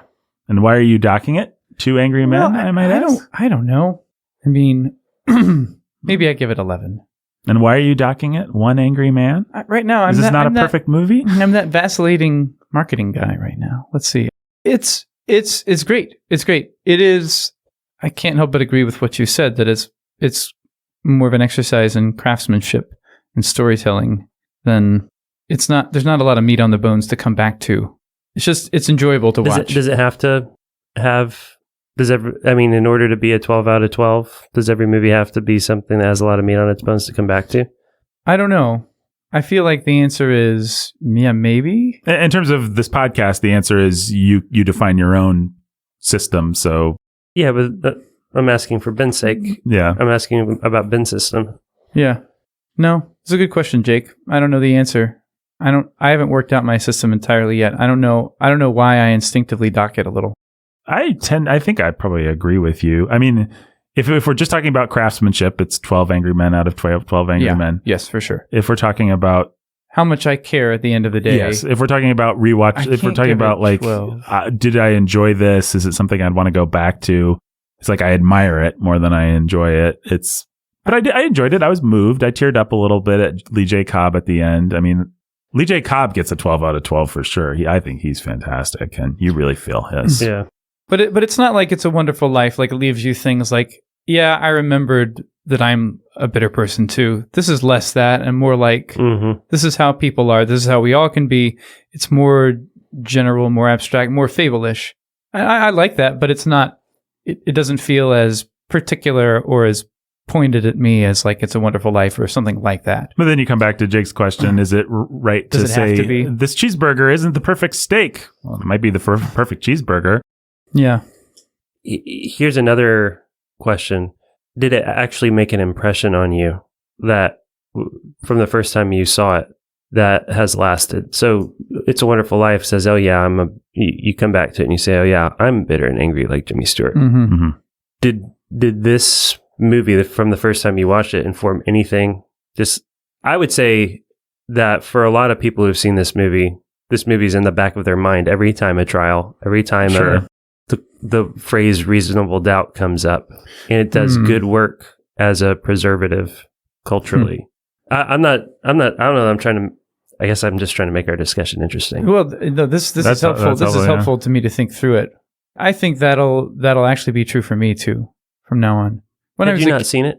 I saw it when I was a kid. Yeah, we never actually talked about our baggage. No, but I just know I saw it probably in my early teen years or something. Liked it, but I didn't I didn't hold on to I would say reasonable doubt. The term for a whole generation of people, and then for subsequent generations have discovered this movie. This movie is the placeholder in their mind of reasonable doubt, and they know what it means because of this movie, or they've held on to it. It was sticky, and it taught them something about our judicial system that might have sailed over their heads or never been processed before. Or they may have never been made to process. And that thing seems more important, vital than ever now. More important today than it's ever been, is what it feels like. It's a really good point. Yeah, I don't disagree that it's going to be helpful to me moving forward. Yeah, I saw it young, and I think what I really latched onto, because I didn't understand or care about the judicial process, but I did care and understand about families. So the thing that's always stuck with me is Lee J. Cobb's breakdown at the end, and I still think that's the most powerful scene in the movie. But this time around, I was much more keyed into the judicial stuff, and I can't think of a movie that's more helpful in that regard. You think about the great classic courtroom movies, and on the AFI's list, the number one is To Kill a Mockingbird, which I don't like. We talked about that before. They make it into a courtroom thriller. I don't think that's what the book's about. I don't think that Gregory Peck is right for Atticus. I know everybody loves that movie, but I don't know. We talked about it on the Bookening. You can listen to my thoughts. It's a great movie in and of itself, but it's not the book. It's not the book. And also, I don't think it's that compelling as just a courtroom. Once you strip away what makes that book special and you just have a courtroom drama, I'm not sure how great of a courtroom drama it actually is. This is a much better one. Yeah. This is a great courtroom drama. I mean, this is a great put yourself in the shoes of what would you do. This is a great little, you have to think about it kind of. This is a great message movie, actually. And it's got a great message. I think I was prepared to docket a couple Angry Men, but you've actually talked it into me whether you meant to. Message movies are really hard to make. Yeah. And not have them feel cheap and stupid. Yeah. And so you have a message movie that you don't ever need to come back to, but it's done its work in you, and it's done it with excellent craftsmanship. It's done absolutely everything it set out to do. It's ticked every single box. And in that sense, it's almost a perfect movie. It may not be what you come to the movies for. Not many people come to the movies for a message movie, but I don't know. Yeah. No, okay. I think that actually that's convincing. I'm going to give it 12. And when you compare it to other message movies, whether it's a classic like To Kill a Mockingbird or a quote unquote modern classic like Good Night and Good Luck, or the kinds of movies that liberal do-gooders make now, the kind of movie that Tim Robbins would make or something like that. Yeah, Tim Robbins is Henry Fonda. You compare it to Crash, Oscar winner Crash. I never had to see that movie. When you compare it to George Clooney's oeuvre of things like Syriana and just these things where they're like, American interventionism's bad. When you compare it to, what's that movie that's The Constant Gardener? Man, this is so much better than that. It's a message movie. It's enjoyable, and it's an actual good message. It's character driven. And it is pretty darn entertaining, even if it's not really entertaining. It's a Wonderful Life or Raiders of the Lost Ark. No. Man, it's really entertaining. It's good. No, I don't deny it. Yep. And I think if it became any of the other things that we might want, it would have to sacrifice doing what it actually does well. It only functions as a fable if it doesn't complicate things, if it doesn't bring in a girl that would make things more warm and sweet. And there's all kinds of things that I go to for a movie, or go to a movie for, that this movie doesn't have, but it would be to the detriment of this movie if it had them. So, and I feel much less annoyed by its politics than I do even by a Frank Capra. You know, in terms of messaging, I'd rather watch this than Mr. Smith. In terms of entertainment, I'd rather watch Mr. Smith. But this movie manages not to be smarmy, which is a pretty hard trick for these kinds of things. Yeah. So yeah, 12 out of 12 Angry Men. What if Jake now gives it like 3? I hate this movie. You guys, gotcha. Losers. How many Angry Men out of 12, Jake, for you? 12. Yeah. I mean, when you just put it in its proper genre, when you start to stack it up against things like To Kill a Mockingbird, I actually really think that helps it, because I can't think of a better one. Yeah. I mean, John Grisham thrillers are fun. But they are dumb. The Verdict with Paul Newman is fun. What are the other? Anatomy of a Murder with Jimmy Stewart is good. There's lots of good courtroom drama movies, but Best in Class. Yeah, this is just the best in class. Unless that's the name of a courtroom drama movie. No, I was making a statement. Okay, good. Is there some courtroom drama called Best in Class? You are declared best in class. Okay, well, Caitlin, I hope that was discussion that you found useful. I know you wanted us to figure out who we would cast it and to spend a large portion of the podcast talking about that. Honestly, this is just a very simple movie. I hope you appreciated my Henry Fonda-esque argument. Yeah, that was great. We were all prepared. We weren't going to execute it, but we were going to like chop off its hand or something. And yeah. I didn't think Jake portrayed much inner struggle or weariness. Yeah, I was just kind of like I'm this movie's hero now. Yeah. Supposing this movie's good. Supposing it's not. The message movies, they come after you. They destroy you. You know, I'm just a working man. My boss does all the supposing, but suppose you convince us of the wrong thing, Jake. You've convinced me. It's a perfect movie. All the different types that that we represent. Okay, 12 Angry Men. Well, let's see who our Patron Choice Award of Awesomeness goes to today. And if you haven't seen it, I mean, really the only criticism we're making is rewatchability because we're all happy we've seen it. But if you haven't seen it, you do yourself a favor and watch this movie. I don't think you won't need to see it a second time. But I don't think I'd mind. No, you wouldn't mind. Like, it'd be the kind of thing where it'd be like somebody hasn't seen it and like, that's right. That's a movie you should see. We should watch that sometime. Be happy to watch it with somebody or whatever. Yeah. Is it as good as My Cousin Vinny? Still trying to think of courtroom dramas. What exactly is a grit?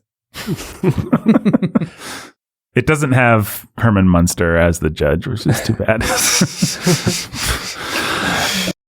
Doesn't have Aunt May showing her car knowledge. That's right. She's in that thing. Yeah, that's one we're going to watch sometime soon. My wife keeps reminding me we haven't watched Cousin Vinny. It's been a long time since I've seen it. So I was like, yep. It's been years since I've seen it. I guess I would assume it doesn't hold up, but maybe it does. I don't know. I think I would assume it's all right. I mean, I guess I'll find out. I always enjoy Joe Pesci. What if Joe Pesci famous played? For Home Alone? What part would we put Joe Pesci in this? Oh, man. He would actually be a fun old man.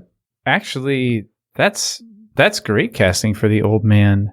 Yeah. Because he could be really obnoxious in a way that straddled the line between sympathetic and not. Yeah, he's old and bedraggled enough at this point in real life that he would have some natural old man sympathy, but also he's just a little annoying pipsqueak that...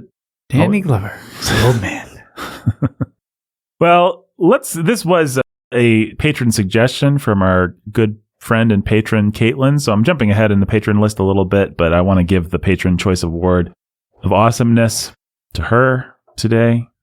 Thank you, Caitlin, for your patronage. And what makes Caitlin so great, guys? I feel like if we were in a courtroom or she was a juror, she would stand up for the little guy. Yeah, very true. Yeah, I'd just be trying to make it to the ball game, but not Caitlin. Nope, she'd stand there looking out the window, thinking pensively to herself. 11 angry men and 1 angry woman.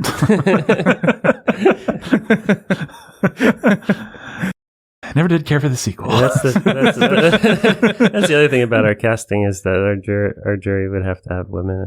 It's interesting that the 97 version didn't do that. I guess they just didn't want to change the title, which 12 Angry People doesn't quite have the same ring to it. You know what I think you do? I think you just call it 12 Angry Men and then have some women and just don't even mention it. Nobody would care. Yeah. We would make fun of it on our podcast, but I don't know, make the judge angry, make the bailiff angry.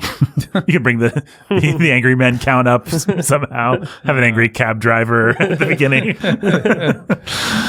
Oh, man. What a great title, by the way. Are they all angry, though? That's a good question. They all Doesn't matter. get angry It's at a some good point. title. They all get angry at some point. Does Broker? It should have been called 11 Angry Men and 1 Analytical Broker. Actually, yeah, I don't think he does get angry. 10 angry men, one analytical broker, and one whimsical, obnoxious old man. Does Fonda? Yeah, Fonda gets angry. He goes the after old man Lee gets J. Cobb. angry. Yeah. He gets ticked off at the racist and he cusses. Yeah, that's right. But the broker just gets a little shocked that he was about to make the wrong decision, which is a fun character beat. Yeah, I love that broker. He's one of the more entertaining parts to watch in this movie, just because I didn't remember him, and he brings some real interest to the movie. Okay, well, go to patreon.com/Sanity at the Movies to support this podcast. Help these three genial men do movie podcasts. Help us be angry at things like Black Widow. We'll be three angry men about that. We'll be three happy men when we're talking about 12 angry men. But the only way we can do that is if you give us some money at patreon.com/Sanity at the Movies. You can hear two nerdy men talk about Clone Wars ad nauseum.